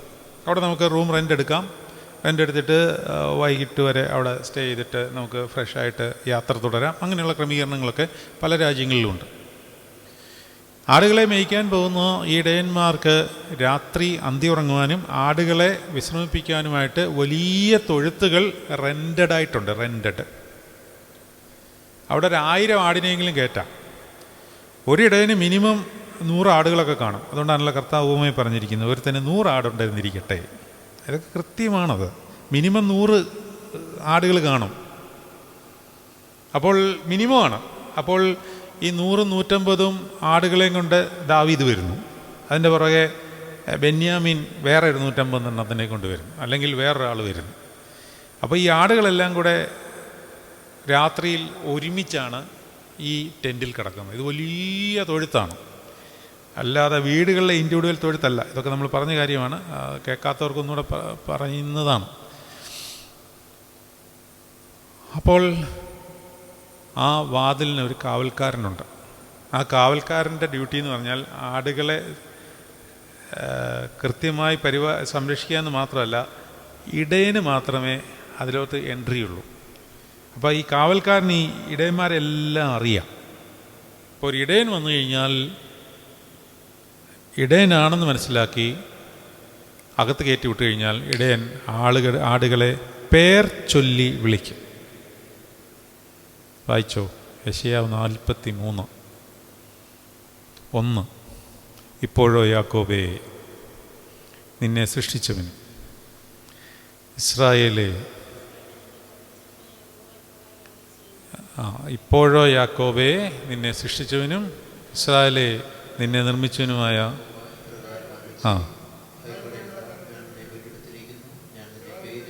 ഞാൻ നിന്നെ പേർ ചൊല്ലി വിളിച്ചിരിക്കുന്നു. അങ്ങനെ വിളിച്ചു കഴിഞ്ഞാൽ ഇടയൻ്റെ അടുത്ത രീതി എങ്ങനെയാണെന്നറിയാം? 40:11. യെശയ്യാവ് 40:11. അവൻ എങ്ങനെയാണ് ഇടയൻ ആടുകളെ വിളിച്ച് പുറത്ത് കൊണ്ടുപോയിട്ട് ഓരോ ആൾക്കാരെയും, ഇതാണ് പാറക്കിലീത്തായുടെ ജോലി കേട്ടോ. നിങ്ങൾ ശ്രദ്ധിച്ച ഒരു കാര്യം എടുക്കുന്നതിന് മുന്നോട്ട് ശ്രദ്ധിച്ച്, അതായത് ഈ പാറക്കിലീത്തായെ നമ്മൾ വിളിക്കുന്ന മറ്റൊരു പേരെന്താണ്? റൂഹ. അതല്ല, വേറൊരു പേര് പറയൂ. സഹായകൻ, വേറൊരു പേര് പറയൂ. പരിശുദ്ധാത്മാവിൻ്റെ വേറെ ചോദിക്കുന്നത്. പാറക്കിലീത്ത അല്ലെങ്കിൽ പരിശുദ്ധാത്മാവിനെ വേറൊരു കൃത്യമായ പേര് കർത്താവ് പറഞ്ഞിട്ടുള്ളൊരു പേരുണ്ട്, അത് പറ. വഴി നടത്തുന്നവനല്ല, അങ്ങനെ കർത്താവ് പറഞ്ഞിട്ടില്ലല്ലോ. വഴി നടത്തും എന്നാണ് പറഞ്ഞിട്ട്. അവൻ സത്യത്തിലും ന്യായത്തിലും വഴി നടത്തും. വേറൊരു പേര് പറയൂ. നമ്മുടെ സദ്യക്കൊക്കെ ഉള്ള ഒരാളാണ്. സദ്യക്കൊക്കെ കാര്യസ്ഥൻ. എന്താണ് ഈ കാര്യസ്ഥൻ്റെ ഡ്യൂട്ടി എന്നറിയാമോ? സദ്യ നടത്തുന്നവർ ശ്രദ്ധിച്ചാൽ മനസ്സിലാവും. കാര്യസ്ഥൻ്റെ ഡ്യൂട്ടി എന്താണ്? കാര്യസ്ഥനാണ് സദ്യ ഏത് വിഭാഗക്കാർക്ക് എങ്ങനെ വിളമ്പണം എന്ന് തീരുമാനിക്കുന്നത്. അതിനനുസരിച്ച് നേരത്തെ കൂട്ടുണ്ടാക്കും. അതായത് ഷുഗർ ഉള്ളവർക്ക് പായസം ഷുഗർ കുറച്ചിട്ട്, അല്ലെങ്കിൽ ഉപ്പ് വേണ്ടാത്തവർക്ക് ഉപ്പ് കുറച്ച് ഒരു സെഷൻ, അതിനായിട്ട് സെപ്പറേറ്റ് ഉണ്ടാക്കും. ഇത് കാര്യസ്ഥൻ മുന്നമേ അറിഞ്ഞിട്ടാണ് അതിനനുസരിച്ച് ചെയ്യുന്നത്. എന്നിട്ട് വിളമ്പുമ്പോൾ ഇയാൾ അത് നോക്കും. ഉപ്പില്ലാത്തവർക്ക് ഉപ്പ് കുറവുള്ളതാണോ വിളമ്പിയത്, മധുരം കൂടുതൽ വേണ്ടവർക്ക് മധുരം കൂടുതലാണോ വിളമ്പുന്നത്, ഇതെല്ലാം കാര്യസ്ഥൻ നോക്കും. ചെറുപ്പക്കാർക്ക് വേണ്ടത് അതും കാര്യസ്ഥനാണ് തീരുമാനിക്കുന്നത്. പരിശുദ്ധാത്മാവ് എന്ന കാര്യസ്ഥൻ ആടുകളെ പേർ ചൊല്ലി വിളിച്ചാൽ അവൻ ആടുകളെ നടത്തുന്ന കർത്താവായ യേശു ക്രിസ്തു എന്ന നല്ല ഇടയൻ എങ്ങനെ നടത്തുന്നു എന്ന് 40:11. ഒരിടയനെ പോലെ അവൻ തൻ്റെ ആട്ടിൻകൂട്ടത്തെ മേയ്ക്കുകയും കുഞ്ഞാടുകളെ കുഞ്ഞുങ്ങളെല്ലാം എന്തു ചെയ്യും? അവൻ കയ്യിലെടുത്ത് മാർവിടത്തിൽ ചേർക്കുകയും തള്ളകളെ പാവപ്പിടിച്ച വയസ്സന്മാരെല്ലാം പതിയെ പതിയെ കൈപിടിച്ച് നടത്തുകയും ചെയ്യുന്നു. ഇതാണ് ഇടയൻ്റെ ഉത്തരവാദിത്വം. അപ്പോൾ ഈ കാവൽക്കാരന് ഇടയനുമായിട്ടൊരു ബന്ധമുണ്ട്.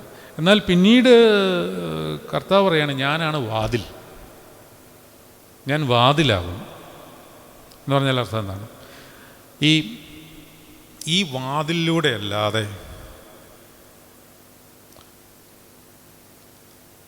നിങ്ങളുടെ ഉള്ളിലേക്ക് വേറെ ആർക്കും പ്രവേശിക്കുവാൻ സാധിക്കില്ല. നിങ്ങളെ തകർക്കുവാൻ വരുന്ന, അല്ലെങ്കിൽ നമ്മളെ തകർത്തുവാൻ വരുന്ന, ആടുകളെ കൊല്ലുവാൻ വരുന്ന കള്ളനും കവർച്ചക്കാരനും കർത്താവ് എന്ന വാതിലിൻ്റെ പ്രൊട്ടക്ഷനിലാണ് നിൽക്കുന്നതെങ്കിൽ നിങ്ങളെ തൊടുവാൻ പോലും സാധിക്കില്ല. യഹോവ ഒരു മഹാവീരനെ പോലെ നിങ്ങളോട് കൂടെയുണ്ട്. അതുകൊണ്ട് നിന്നോട് എതിർക്കുന്നവർ ജയിക്കുകയില്ല. അവർ ബുദ്ധിയോടെ പ്രവർത്തിക്കായതുകൊണ്ട് ലജ്ജിച്ചു പോകേണ്ടി വരും. എന്നേക്കുള്ള നിത്യലജ്ജയോട് തന്നെ. യെരമ്യാവിൻ്റെ പുസ്തകത്തിലെ ഒരു വചനമാണ്.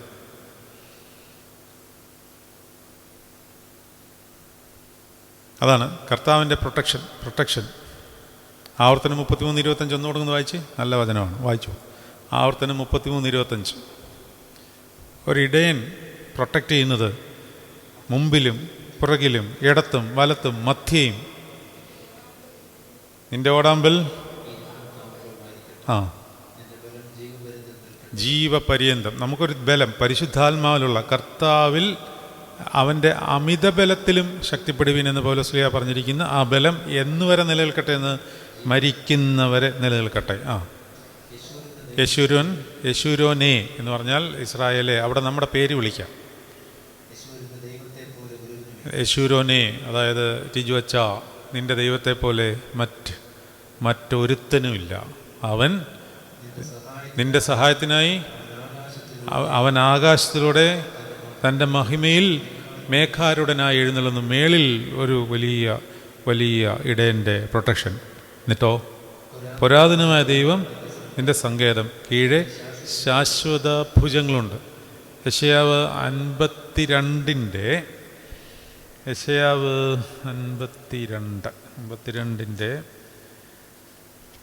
നിങ്ങൾ ബദ്ധപ്പാടോട് ഓടുകയില്ല, ഓടിപ്പോകുകയില്ല. എത്രാമത്തെ വാക്യമാണ്? 12. 52:12 വായിക്കാമോ? ഓടിപ്പോകുകയില്ല. യഹോവ നിങ്ങൾക്ക് മുമ്പായി നടക്കും, ഇസ്രായേലിൻ്റെ ദൈവം നിനക്ക് പിമ്പടയുമായിരിക്കും. അപ്പോൾ മേളിൽ സംരക്ഷണം, താഴെ സംരക്ഷണം, മുമ്പിലും പിമ്പിലും സംരക്ഷണം. യഹോവ മഹാവീരനെ പോലെ എന്ന് പറയുമ്പോൾ വീരന്മാർ രാജാക്കന്മാരുടെ ഇടത്ത് ഭാഗത്താണ് നടത്തുന്നത്. അപ്പോൾ ഇടത്ത് ഭാഗത്ത് സംരക്ഷണം, യഹോവ നിൻ്റെ വലം കൈ പിടിച്ച് നിന്നെ രക്ഷിച്ചിരിക്കുന്നു എന്ന് പറയുന്ന വലത്ത് ഭാഗത്തെ സംരക്ഷണം, യഹോവ നിങ്ങളുടെ മധ്യേയുണ്ട് എന്ന് പറയുന്ന നടുക്കും ഇടത്തും വലത്തും മേളിലും താഴെയും സർവത്ര സംരക്ഷണം നൽകുന്ന നല്ല ഇടയൻ്റെ കാര്യം യോനാസ്ലിഹ പ്രതിപാദിക്കുകയാണ്. അപ്പോൾ ഈ ഇടയൻ എന്താണ് ചെയ്യുന്നത്? വാതിലിന് ക്രോസായിട്ട് ഇടയന്മാരെല്ലാം കിടക്കും, എല്ലാവരും കിടക്കും. ഒരാട് വെളിയിൽ ചാടിപ്പോയാൽ ഈ ഇടയനെ ചവിട്ടിയിട്ടേ പോകാൻ പറ്റത്തുള്ളൂ. അപ്പോൾ ഇടയന് മനസ്സിലാവും ആട് വെളിയിൽ പോയി. അപ്പോൾ തൊഴുത്തിൽ നിന്നൊരു ആട് വെളിയിൽ പോയാൽ ഇടയൻ സ്നേഹപൂർവ്വം വിധി തീർപ്പ് കൽപ്പിക്കും. എന്താണ് വിധി തീർപ്പ്? തൊഴുത്തിൽ നിന്ന് വെളിയിൽ ചാടുക എന്ന് പറഞ്ഞാൽ അർത്ഥം എന്താ? കൃപയിൽ നിന്ന് വേർപെട്ടു പോകുമെന്ന് അർത്ഥം. നമ്മളൊരു കൃപയിലായിരിക്കുമ്പോൾ ആരും വിചാരിക്കരുത് കൃപയിൽ കയറി കഴിഞ്ഞാൽ കൃപയിൽ നിന്ന് നമ്മൾ മാറിപ്പോകുമെന്ന് വിചാരിക്കരുത്. ഞാൻ ഈ പുസ്തകത്തിൽ വേറെ സാധനം, എന്നെ പേടിപ്പിക്കുന്നൊരു സാധനം ഞാൻ വായിച്ചായിരുന്നു. എടുക്കാൻ സമയമില്ല, എവിടെയാണെന്ന് ഓർക്കുന്നില്ല, അല്ലെങ്കിൽ ഞാൻ വായിച്ച് കേൾപ്പിക്കുമായിരുന്നു. അതായത് അദ്ദേഹം പറയുകയാണ്, പർഫീരിയസ് എന്ന വിശുദ്ധൻ പറയുകയാണ്, ദൈവം മനഃപൂർവ്വം ചിലപ്പോൾ കൃപ മാറ്റിക്കളയും. ഇതിനകത്തായിരുന്നു വെച്ചാൽ നമ്മൾ കണ്ടേ അല്ല, മാത്യു സുഭാഷിൻ്റെ മധുര സംഭാഷണത്തിലല്ലേ ഒരു പ്രാർത്ഥനയിൽ, ഈ പ്രാർത്ഥനയിലാണേ ദൈവം പറയുകയാണ്, ഞാൻ കൃപ നിന്നിൽ നിന്ന് കുറച്ച് നാളത്തേക്ക് എടുത്ത് മാറ്റാൻ പോവുകയാണ്. എന്തിനാണെന്നറിയാമോ? നിനക്ക് മനസ്സിലാവണം, ഇപ്പം കൃപയിലായിരിക്കുന്നവനത് മനസ്സിലാവും. അതുകൊണ്ട് കൂടുതൽ ആശ്രയിക്കുവാനും വയ്ക്കുവാനുള്ള ഒരു പ്രചോദനം നിനക്കുണ്ടാകത്തക്കവണ്ണം അങ്ങനൊരു ഒരു ഒരു ആശ്രയബോധം ഉണ്ടാകുവാൻ ചിലപ്പോൾ ഞാൻ നിൻ്റെ പക്കൽ നിന്ന് കൃപ മാറ്റും. അതുകൊണ്ട് നീ പേടിച്ചു പോകരുത്. അത് കൃപയിലായിരിക്കുന്നവന് മനസ്സിലാകുന്ന ഒരു കാര്യമാണ്. എന്നാൽ ആ ആധ്യാത്മിക നിലവാരത്തിലേക്ക് എത്താത്തവർ കൃപയിൽ നിന്ന് വെളിയിൽ ചാടിപ്പോകും. ഇത് വേറൊരു ലെവലിലെത്തിപ്പോയി. അപ്പോൾ അവർക്കറിയാം അത്. ദൈവം വാണിംഗ് കൊടുത്തിട്ട് കുറച്ച് നാളത്തേക്കൊന്ന് മാറ്റി നിർത്തുകയാണ്, ഒന്ന് പട്ടിണിക്കിടുകയാണ്, കൂടുതൽ ആശ്രയം വെപ്പിക്കാനാണ്. ഇതൊക്കെ വേറെ ലെവലാണ് കേട്ടോ. നമുക്ക് ഈ സ്പിരിച്വാലിറ്റി എന്നൊക്കെ പറയുന്നത്, നമ്മൾ ഈ കർത്താവിൻ്റെ അടുത്ത് പോയി ദിവസവും ഓരോ കാര്യങ്ങൾ ചോദിച്ച് വാങ്ങിച്ച് കിട്ടിയില്ലെങ്കിൽ ഉടനെ നിരാശയും പറഞ്ഞുകൊണ്ട് നടക്കുന്ന ഇതൊന്നുമല്ല സ്പിരിച്വാലിറ്റി. അത് സ്പിരിച്വാലിറ്റിയിലൊക്കെ എൻട്രി ഭാഗങ്ങൾ മാത്രമാണ്. ഇത് വേറെ ലെവലാണ്. അങ്ങ് ഹയർ ഡിഗ്രിയിലൊക്കെ എത്തിക്കഴിയുന്നവർക്ക് ഉണ്ടാകുന്ന വലിയ വലിയ ആത്മീക രഹസ്യങ്ങളാണിവ. മക്കാറിയോസ് എന്ന വിശുദ്ധനെ പറ്റി ഞാൻ പറഞ്ഞത് നിങ്ങൾ ശ്രദ്ധിച്ചിട്ടുണ്ടാവുമായിരിക്കുമല്ലോ അല്ലേ? അതൊന്നും നമുക്കൊന്നും ഉൾക്കൊള്ളാൻ പറ്റാത്ത വിശുദ്ധിയാണ്. അതായത് അച്ഛൻ കേട്ടിട്ടുണ്ടോ? അതായത് മക്കാറിയോസ് എന്ന് പറഞ്ഞൊരു വിശുദ്ധനുണ്ടായിരുന്നു. അദ്ദേഹത്തിന് ഭയങ്കരമായ രോഗശാന്തി സൗഖ്യ നൽവരമുണ്ട്. കണ്ട സുഖപ്പെടും. അദ്ദേഹത്തെ കണ്ടാൽ മതി, അത്രയ്ക്ക് വിശുദ്ധനാണ്. അപ്പം മലമുകളിലാണ് താമസം. അപ്പോൾ അനേക ആൾക്കാർ വന്നു തുടങ്ങി. അനേക ആൾക്കാർ വന്നു തുടങ്ങി. നിങ്ങൾക്കറിയത്തില്ലേ കഥ? ഞാൻ പറഞ്ഞിട്ടുള്ളതാണ്. എന്ത് സംഭവിച്ചു? പരിശുദ്ധാത്മാവ് പറഞ്ഞു, മോനെ പണിയാവും, നീ സൂക്ഷിച്ചോളാൻ പറഞ്ഞു. അപ്പോൾ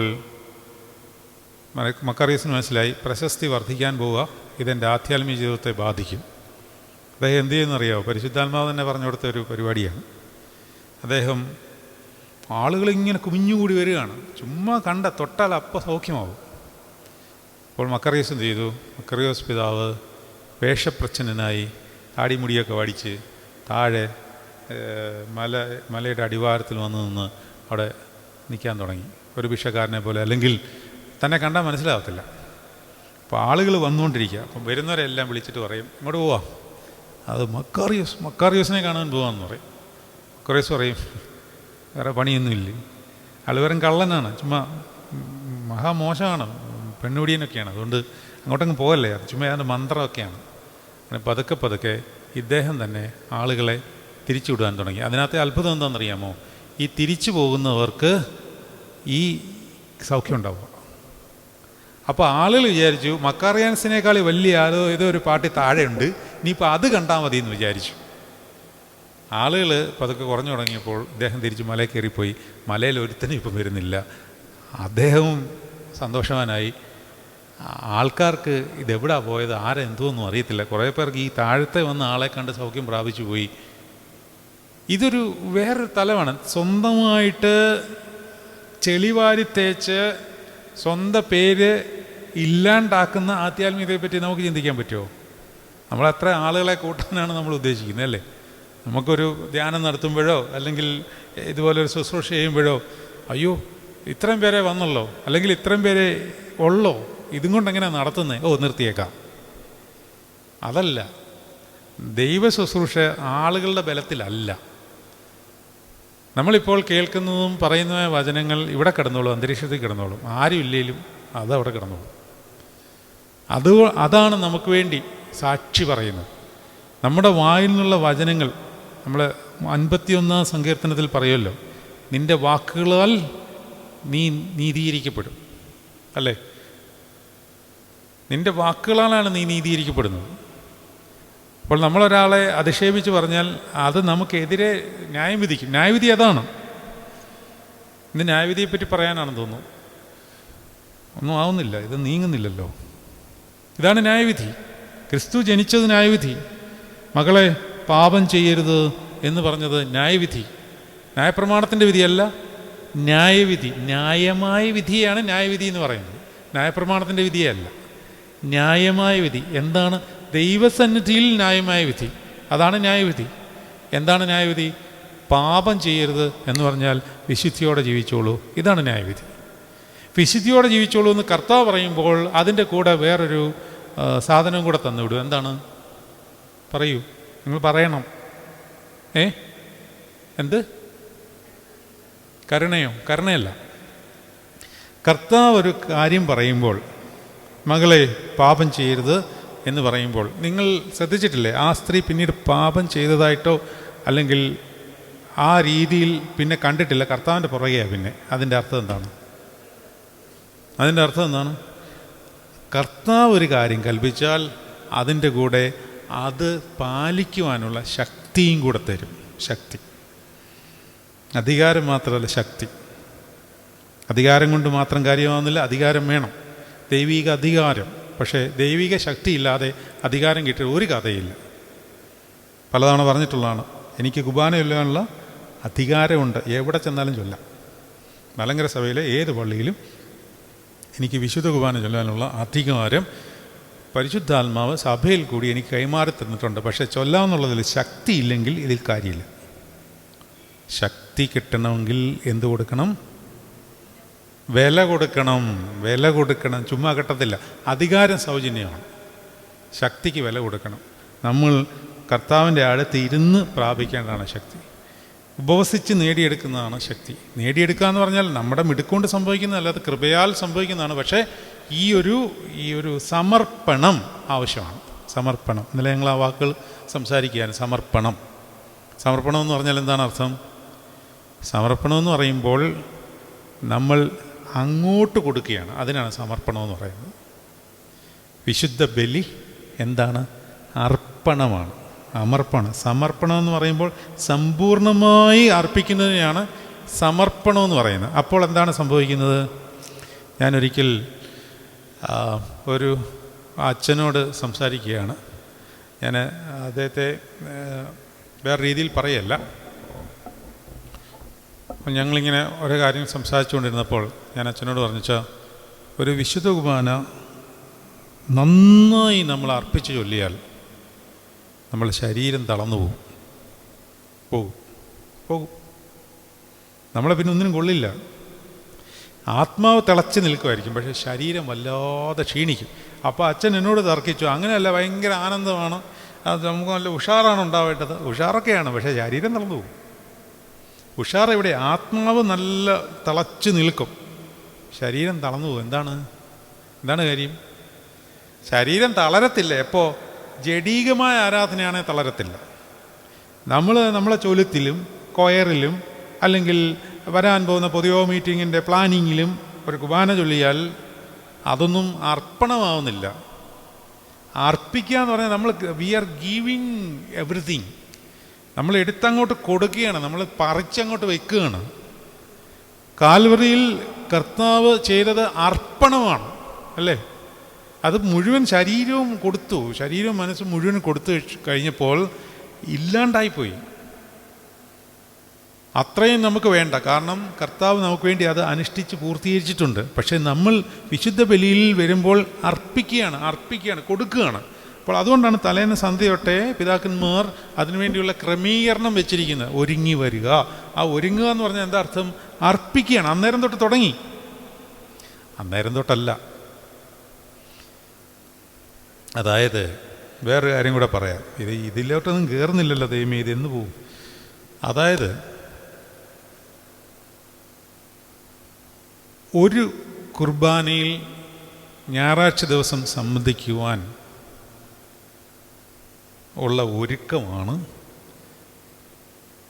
6 ദിവസത്തെ യാമപ്രാർത്ഥനകൾ. നമുക്കൊരു ധാരണയുണ്ട്, ഇപ്പോഴത്തെ കാലത്ത് പ്രത്യേകിച്ചും രാവിലെ അങ്ങോട്ട് വിശുദ്ധ കുർബാനയ്ക്ക് വന്ന് പള്ളിയിൽ ഉള്ള ആക്ടിവിറ്റീസിലൊക്കെ പങ്കെടുത്ത് വീട്ടിൽ പോയാൽ എല്ലാമായി ഒന്നും ആവുന്നില്ല. ഈ 6 ദിവസത്തെ യാമപ്രാർത്ഥനകൾ 7-ാം ദിവസത്തെ വിശുദ്ധ കുർബാനയ്ക്കുള്ള ഒരുക്കമാണ്. അത് നമ്മുടെ അർപ്പണമാണത്, അർപ്പണം. അതിന് പെയിൻ എടുത്തേ പറ്റത്തുള്ളൂ. അന്നേരം ന്യൂസ് അവർ കൊണ്ടുകൊണ്ടിരുന്നാൽ അർപ്പണം വരില്ല. കാരണം ശരീരം അതിന് താല്പര്യപ്പെടും. ശരീരത്തെ പിടിച്ച് ഇപ്പുറത്തോട്ട് കൊണ്ടുവരണം. ശരീരമേ, ഞാൻ നിന്നെ അനുസരിക്കാൻ പോകുന്നില്ല എന്ന് ശരീരത്തോട് നമ്മൾ ആജ്ഞാപിക്കണം. ഞാൻ നിങ്ങളോട് പറഞ്ഞിട്ടുള്ള കാര്യമാണ്, വീണ്ടും പറയുകയാണ്. അതായത്, നിങ്ങൾ ഇരുളിൻ്റെ പ്രവൃത്തികൾക്ക് കൂട്ടാളികളാകരുത്. എവിടെയാണ് എഴുതിയിരിക്കുന്നത്? എഫേസ്യ ലേഖനത്തിലാണ്, ഇല്ലേ? അവയെ എന്ത് ചെയ്യണം? ഇരുളിൻ്റെ പ്രവൃത്തികൾക്ക് നിങ്ങൾ കൂട്ടാളികളാകരുത്. അതിനെ എന്ത് ചെയ്യണമെന്നാണ് പറഞ്ഞിരിക്കുന്നത്? 5-ാം അധ്യായം 10-11 വാക്യങ്ങൾ വായിച്ചോ. 11-ാം വാക്യമാണ് ഞാൻ പറയുന്നത്. 11-ാം വാക്യം വായിച്ചോ.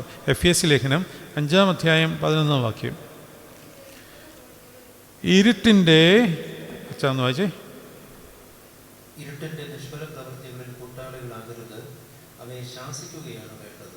ഇരുട്ടിൻ്റെ നിഷ്ഫല പ്രവൃത്തികളിൽ കൂട്ടാളികൾ ആകരുത്, അവയെ ശാസിക്കുകയത്രേ വേണ്ടത്.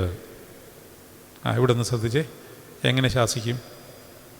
ഈ ശാസിക്കുക എന്ന് പറഞ്ഞാൽ എന്താ അർത്ഥം? നിങ്ങൾ എവിടെയെങ്കിലും ആരാധനയിൽ ശാസന കേട്ടിട്ടുണ്ടോ? ഉണ്ടോ? ആരെയാണ് ശാസിക്കേണ്ടത്?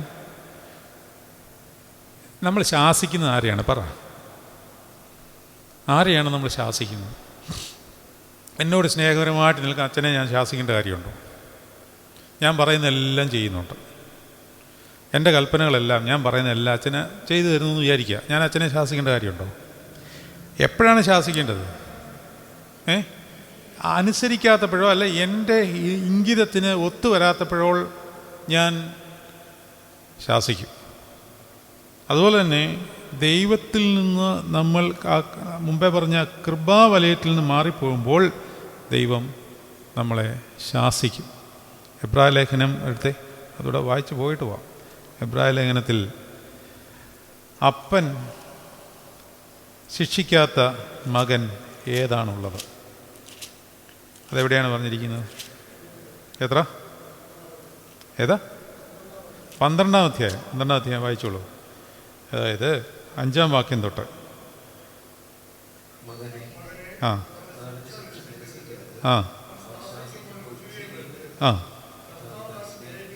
ശിക്ഷിക്കുന്നു,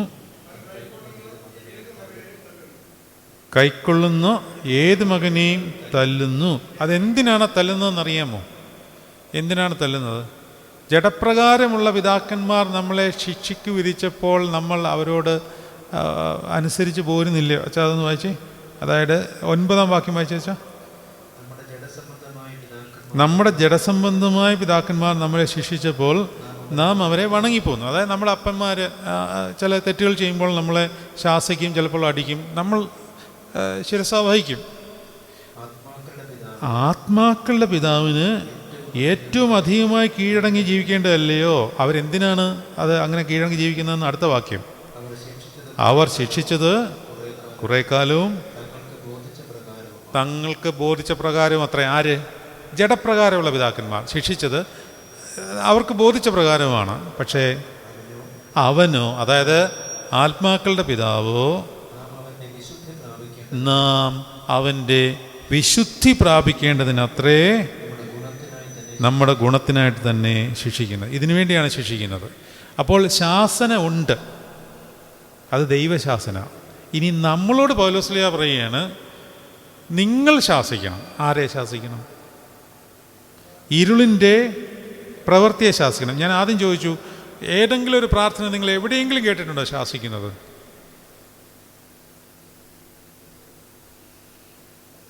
ശാസന എന്ന് പറഞ്ഞാൽ എന്താണെന്നാണ് പറഞ്ഞുകൊണ്ട് വരാൻ പോകുന്നത്. മാമോദീസയിൽ ഒരു ശാസനയുണ്ട്. ആ ശാസനയ്ക്കുള്ള മറ്റൊരു പേര് പറയും.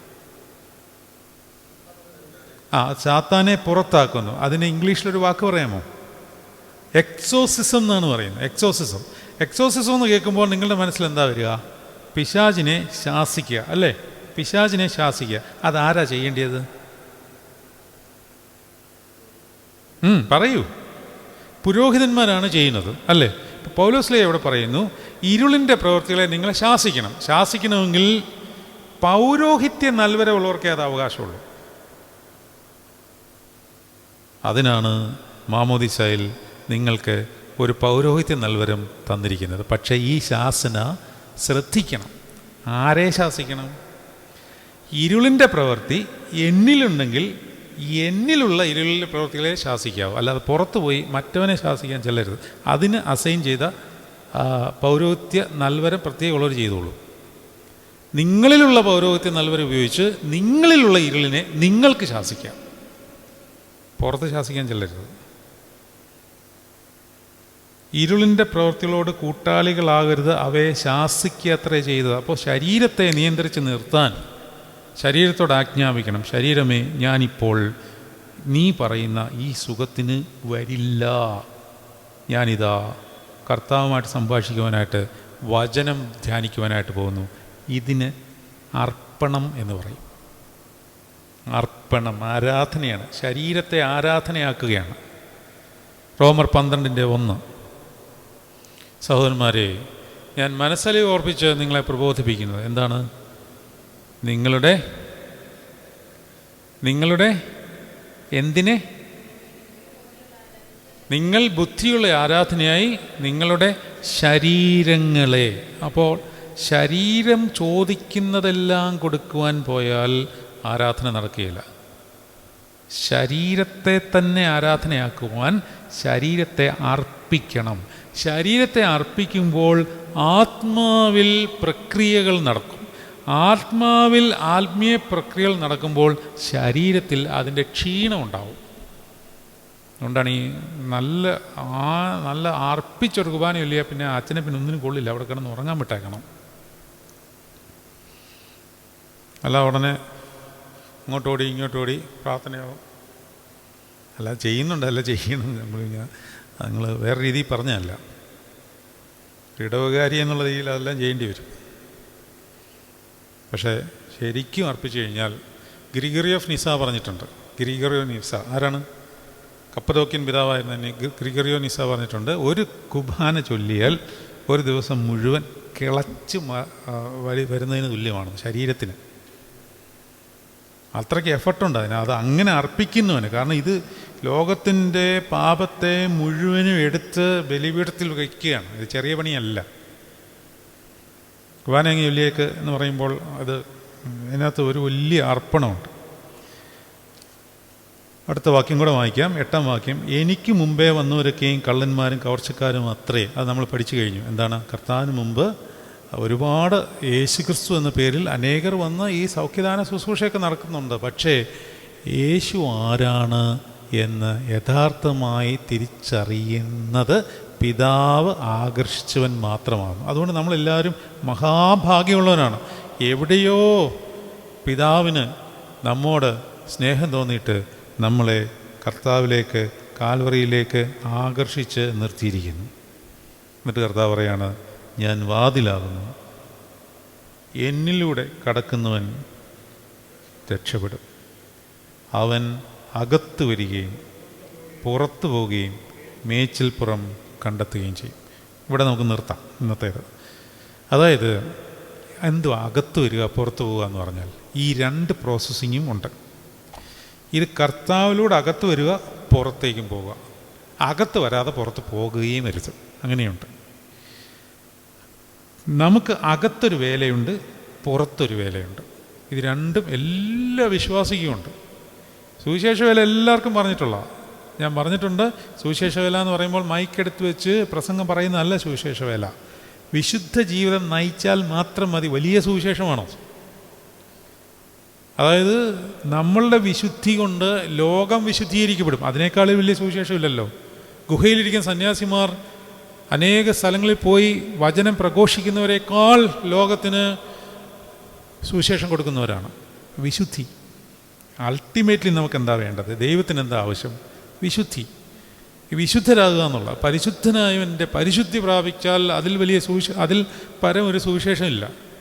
അപ്പോൾ അകത്തോട്ട് കയറി വിശുദ്ധി പ്രാപിച്ചിട്ട് പുറത്തോട്ട് പോയി സുവിശേഷം പറയണം. ഇതിന് രണ്ടിനും ഇടയിലുള്ള ഏകവാതിൽ ഞാനാകുന്നു എന്ന് യേശുക്രിസ്തു പറയുന്നു. ഇടയനായിട്ട് നിങ്ങളെ വഴി നടത്തുകയും ചെയ്യും. എന്നാൽ ഈ വാതിലിലൂടെ അകത്ത് കടക്കുന്നവനും പുറത്ത് കടക്കുന്നവനും പറഞ്ഞിരിക്കുന്ന ഒരു ശുശ്രൂഷയാണത്.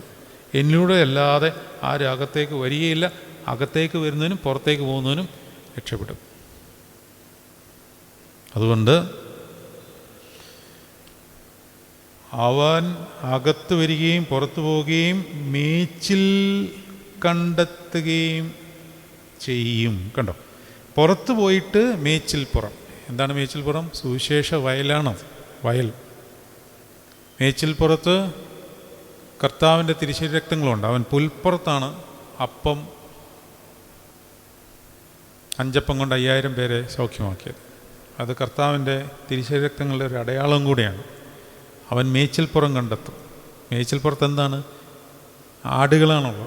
ആടുകളെ മേയ്ക്കുവാനുള്ള ഉത്തരവാദിത്വം നല്ല ഇടയൻ കൂടെയുണ്ട്. മോഷ്ടിപ്പാനും അറുപ്പാനും മുടിപ്പാനും അല്ലാതെ കള്ളൻ വരുന്നില്ല. ഇത് നമുക്ക് വേറെ എടുക്കേണ്ട ഭാഗമാണ്. കാരണം ഇങ്ങനെ വേലക്കിറങ്ങുന്നവർ വളരെ സൂക്ഷിക്കേണ്ട ഒരു കാര്യം കൂടെ. അവരുടെ ഉള്ളിലുള്ള ദൈവീക ശ്രേഷ്ഠതയെ മോഷ്ടിച്ചെടുക്കുവാൻ എപ്പോഴും പിശാച് അലറുന്ന സിംഹം പോലെ ആരെ വിഴുങ്ങേണ്ടു എന്ന് നോക്കിക്കൊണ്ടിരിക്കും. അതാണ്. പക്ഷേ നമ്മളതിൽ ഭയക്കേണ്ട കാര്യമില്ല. ഈ നിൻ്റെ അകത്തുള്ളവൻ, ബാക്കി പറയും, പുറമേയുള്ളവനേക്കാൾ പിന്നെന്തിനാ ആരെ പേടിക്കുന്നു? അപ്പോൾ ഭയം, നമ്മൾ ആദ്യം പറഞ്ഞു ഭയമില്ല. ഭയം എന്ന് പറഞ്ഞ സാധനം നമ്മളെ യേശുത്ത് പോലുമില്ല. നമുക്ക് അവസാനിപ്പിക്കാം. ബഹുമാനപ്പെട്ട ടിജു അച്ഛൻ ഇത് കൺക്ലൂഡ് ചെയ്ത് നിങ്ങൾക്ക് ഒരു ചെറിയ സന്ദേശവും പ്രാർത്ഥനയോടുകൂടി ഇപ്പോൾ അവസാനിപ്പിക്കും. പ്രിയപ്പെട്ട അച്ഛനെന്ന് വന്ന് ഒരു വാക്ക് പറഞ്ഞ് ആ പ്രാർത്ഥനയോടുകൂടി അവസാനിപ്പിച്ചിട്ട്.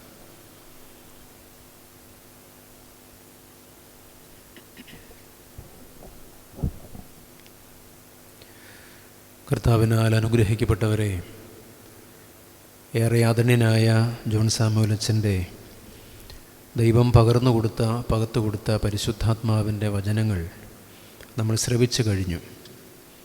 ശരീരത്തിന് ഇത്രയധികം പ്രാധാന്യമുണ്ടെന്നുള്ളത് ദൈവത്തിൻ്റെ ജീവൻ്റെ വചനം നമ്മൾ വായിക്കുകയും ധ്യാനിക്കുകയും ചെയ്യുമ്പോഴാണ് നമുക്ക് ബോധ്യമാവുക. പിതാക്കന്മാർ നമ്മളെ പഠിപ്പിക്കുന്നുണ്ട്, ആത്മാവിൻ്റെ കൂടാരമാണ്, ആത്മാവിന് വസിക്കാനുള്ള മന്ദിരമാണ് ശരീരം. എന്നാൽ ശരീരം കേവലം പരിശുദ്ധാത്മാവിന് പാർക്കാനുള്ള ഒരു മന്ദിരം മാത്രമാകുന്നുവോ? ഒരർത്ഥത്തിൽ പരിശുദ്ധാത്മാവിന് പാർക്കാനുള്ള മന്ദിരമാണ്, പക്ഷെ പാർക്കുന്നത് പരിശുദ്ധാത്മാവാണ്.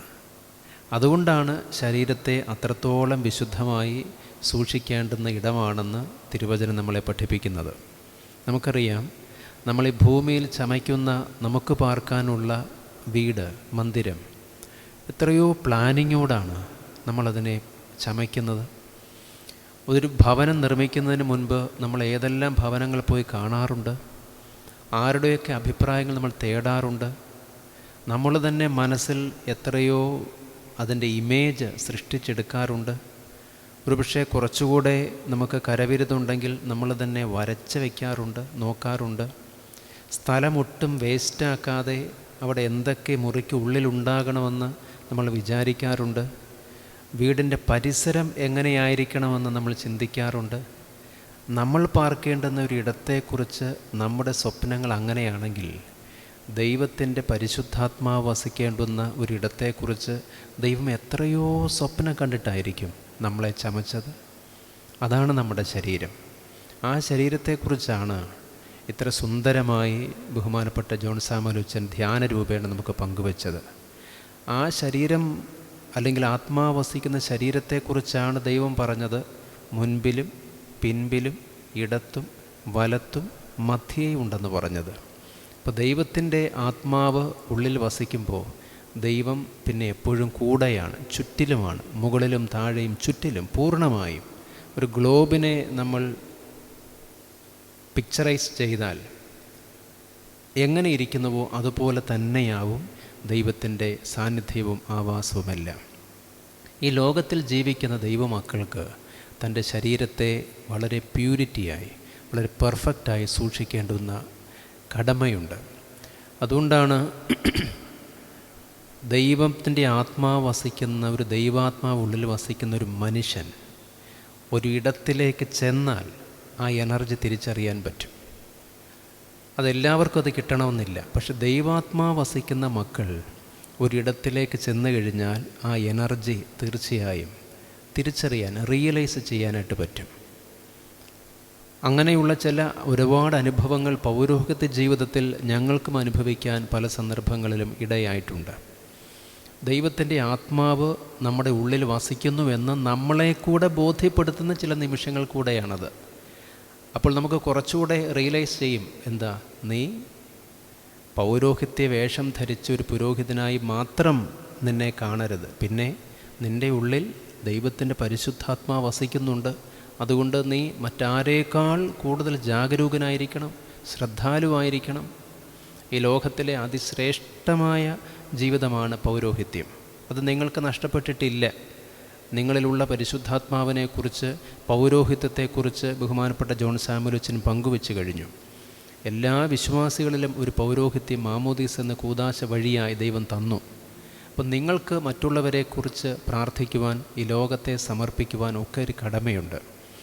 അങ്ങനെ പ്രാർത്ഥിക്കുമ്പോൾ ഒരു റിസൾട്ട് ഉണ്ടാകണമെങ്കിൽ നമ്മുടെ ശരീരം അത്രയും പെർഫെക്റ്റായി മതിയാവൂ. നമ്മൾ പ്രാർത്ഥിക്കുന്ന നമ്മുടെ തലമുറയ്ക്ക്, നമ്മുടെ ജീവിത പങ്കാളിക്ക്, വസിക്കുന്ന ഭവനത്തിന്, പരിസരങ്ങളിൽ പാർക്കുന്നവർക്ക് നമ്മുടെ പ്രാർത്ഥന മുഖാന്തരം ഒരു റിസൾട്ട് ഉണ്ടാകണമെങ്കിൽ, ഒരു ഗുണമുണ്ടാകണമെങ്കിൽ തീർച്ചയായും നമ്മുടെ ശരീരം അത്രത്തോളം പെർഫെക്റ്റ് ആയിരിക്കണം. അങ്ങനെ വിശുദ്ധമായ ശരീരത്തിൽ വസിക്കുന്ന ദൈവാത്മാവിൽ നിന്നുകൊണ്ട് പ്രാർത്ഥിക്കുമ്പോൾ ആ പ്രാർത്ഥനയെ ദൈവത്തിന് നിരസിക്കാൻ പറ്റില്ല. പരിശുദ്ധാത്മാവ് ഉള്ളിൽ നിറഞ്ഞു നിൽക്കുന്ന പരിശുദ്ധ അമ്മയുടെ പ്രാർത്ഥന ദൈവത്തിന് എങ്ങനെ നിരസിക്കാൻ പറ്റും? ദൈവത്തിന് വേണ്ടി ഇന്നലെ ഞങ്ങൾ രണ്ടുപേരും പങ്കുവച്ചതിൻ്റെ ഇടയിൽ വന്നൊരു സംഗതിയാണ്, ഈ സഹദയന്മാർ എത്രയോ വേദനയാണ്, എത്രയോ സഹനമാണ് കർത്താവിന് വേണ്ടി അവർ ഏറ്റുവാങ്ങിയത്. എങ്ങനെ കർത്താവിന് വേണ്ടി മരിക്കാൻ അവർക്ക് തയ്യാറായി? എന്നെയും നിങ്ങളെക്കുറിച്ചും ദൈവത്തിൻ്റെ സ്വപ്നം അതാണ്. എപ്പോഴെങ്കിലും ക്രിസ്തുവിന് വേണ്ടി മരിക്കാൻ ഇതിൽ എത്ര പേർ അവശേഷിക്കുന്നുണ്ട്, തയ്യാറാവുന്നുണ്ട്? അങ്ങനെ നമുക്ക് ക്രിസ്തുവിന് വേണ്ടി മരിക്കാൻ തയ്യാറാകാൻ പറ്റും. ദൈവസ്നേഹം ഉള്ളിൽ നിറച്ചു വെച്ചാൽ മതി, ക്രിസ്തുവിനെ പ്രണയിച്ചാൽ മതി. അങ്ങനെ ക്രിസ്തുവിനെ പ്രണയിക്കുന്ന, ക്രിസ്തുവിൻ്റെ സ്നേഹം ഉള്ളിൽ നിറയ്ക്കുന്ന, നിറഞ്ഞു തുളുമ്പുന്ന ശരീരമുള്ളവരായി, ആത്മാവുള്ളവരായി ജീവിക്കാൻ ദൈവത്തിൻ്റെ പരിശുദ്ധാത്മാവ് നമ്മെ സഹായിക്കട്ടെ. തലകണെ വളക്കി നമുക്ക് പ്രാർത്ഥിച്ച് ഈ ശുശ്രൂഷ പൂർത്തിയാക്കാം. അർഹിക്കാത്ത നന്മകളും എനിക്കേകിടും ദയാനിധേ, അർഹിക്കാത്ത നന്മകളും എനിക്കേകിടും ദയാനിധേ,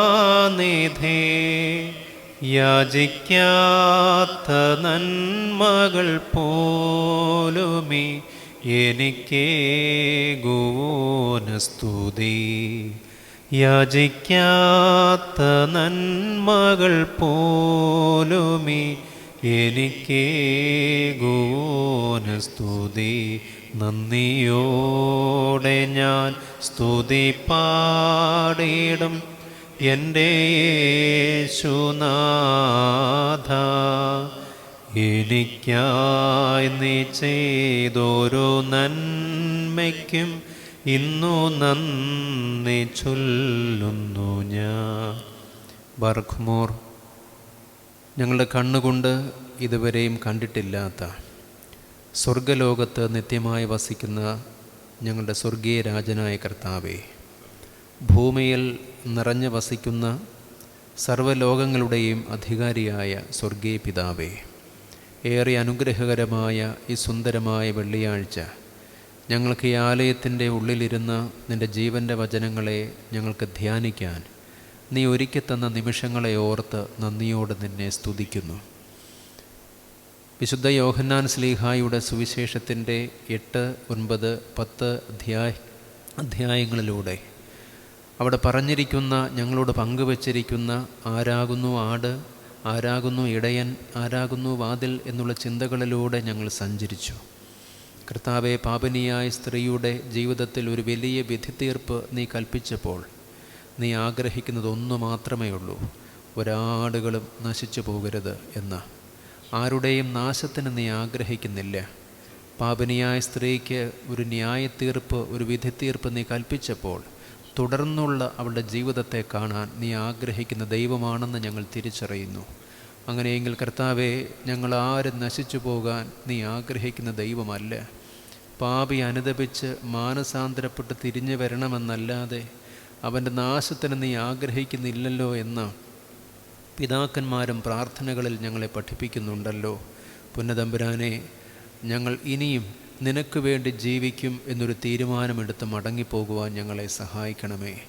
ഈ ലോകത്തിനു വേണ്ടിയല്ല, പിന്നെയോ നീ ലോകത്തിൽ ഞങ്ങളെ മെനഞ്ഞത് നിനക്ക് വേണ്ടി ജീവിക്കാൻ വേണ്ടിയാണ്.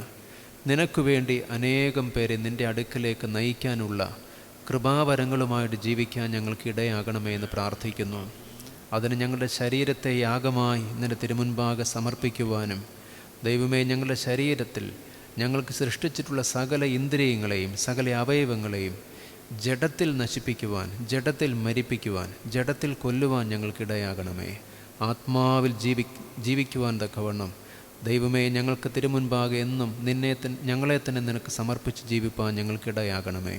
ഈ ധ്യാനം ശ്രവിച്ച, ഈ ധ്യാനത്തിൽ പങ്കുചേർന്ന, ഇവിടെ വന്ന എല്ലാ മക്കളെയും, ദൂരങ്ങളിലിരുന്ന് ഇത് പങ്കുവെച്ചവരെയും ഇതിൽ അനുഭവിച്ചവരെയും നീ വാഴ്ത്തണമേ, അനുഗ്രഹിക്കണമേ. സ്വർഗത്തിലെ നാഥൻ്റെ കണ്ണ് നിൻ്റെ മക്കളെല്ലാവരിലും വ്യാപിക്കണമേ. അവിടുത്തെ അനുഗ്രഹത്തിൻ്റെ കരം നീട്ടി എല്ലാവരെയും വാഴ്ത്തണമേ. നിറവിൻ്റെ അനുഭവത്തിൽ മടങ്ങിപ്പോകാൻ ആശ്വാസത്തിൻ്റെ വചനങ്ങളുമായി അവർക്ക് നിറഞ്ഞ് ജീവിപ്പാനിടയാകണമേ. പരിശുദ്ധാത്മാവ് ഒരിക്കലും നഷ്ടപ്പെട്ടു പോകാതെ സൂക്ഷിക്കണമേ. ധ്യാനം നയിച്ച അഭിഷിക്തനെ പരിശുദ്ധാത്മാവ് കൊണ്ട് എപ്പോഴും നിറച്ച് സൂക്ഷിക്കണമേ. എപ്പോഴും ഞങ്ങളുടെ ഉള്ളിൽ യേശുവേ, ദാവീദ് പുത്ര, പാപിയായി ഞങ്ങളോട് കരുണ തോന്നണമേ എന്നൊരു പ്രാർത്ഥന മുടങ്ങിപ്പോകാതെ അനവരതം തുടരാൻ ഞങ്ങൾക്കിടയാകണമേ. എല്ലാ നന്മകളാൽ നിറയ്ക്കണമേ. ഞങ്ങൾ നിനക്കും നിൻ്റെ പിതാവിനും നിൻ്റെ പരിശുദ്ധ റൂഹായിക്കും സ്തുതിയും സ്തോത്രവും എന്നേക്കും മഹത്വപ്പെടുത്തുവാനായിട്ട് തന്നെ. ആമേൻ.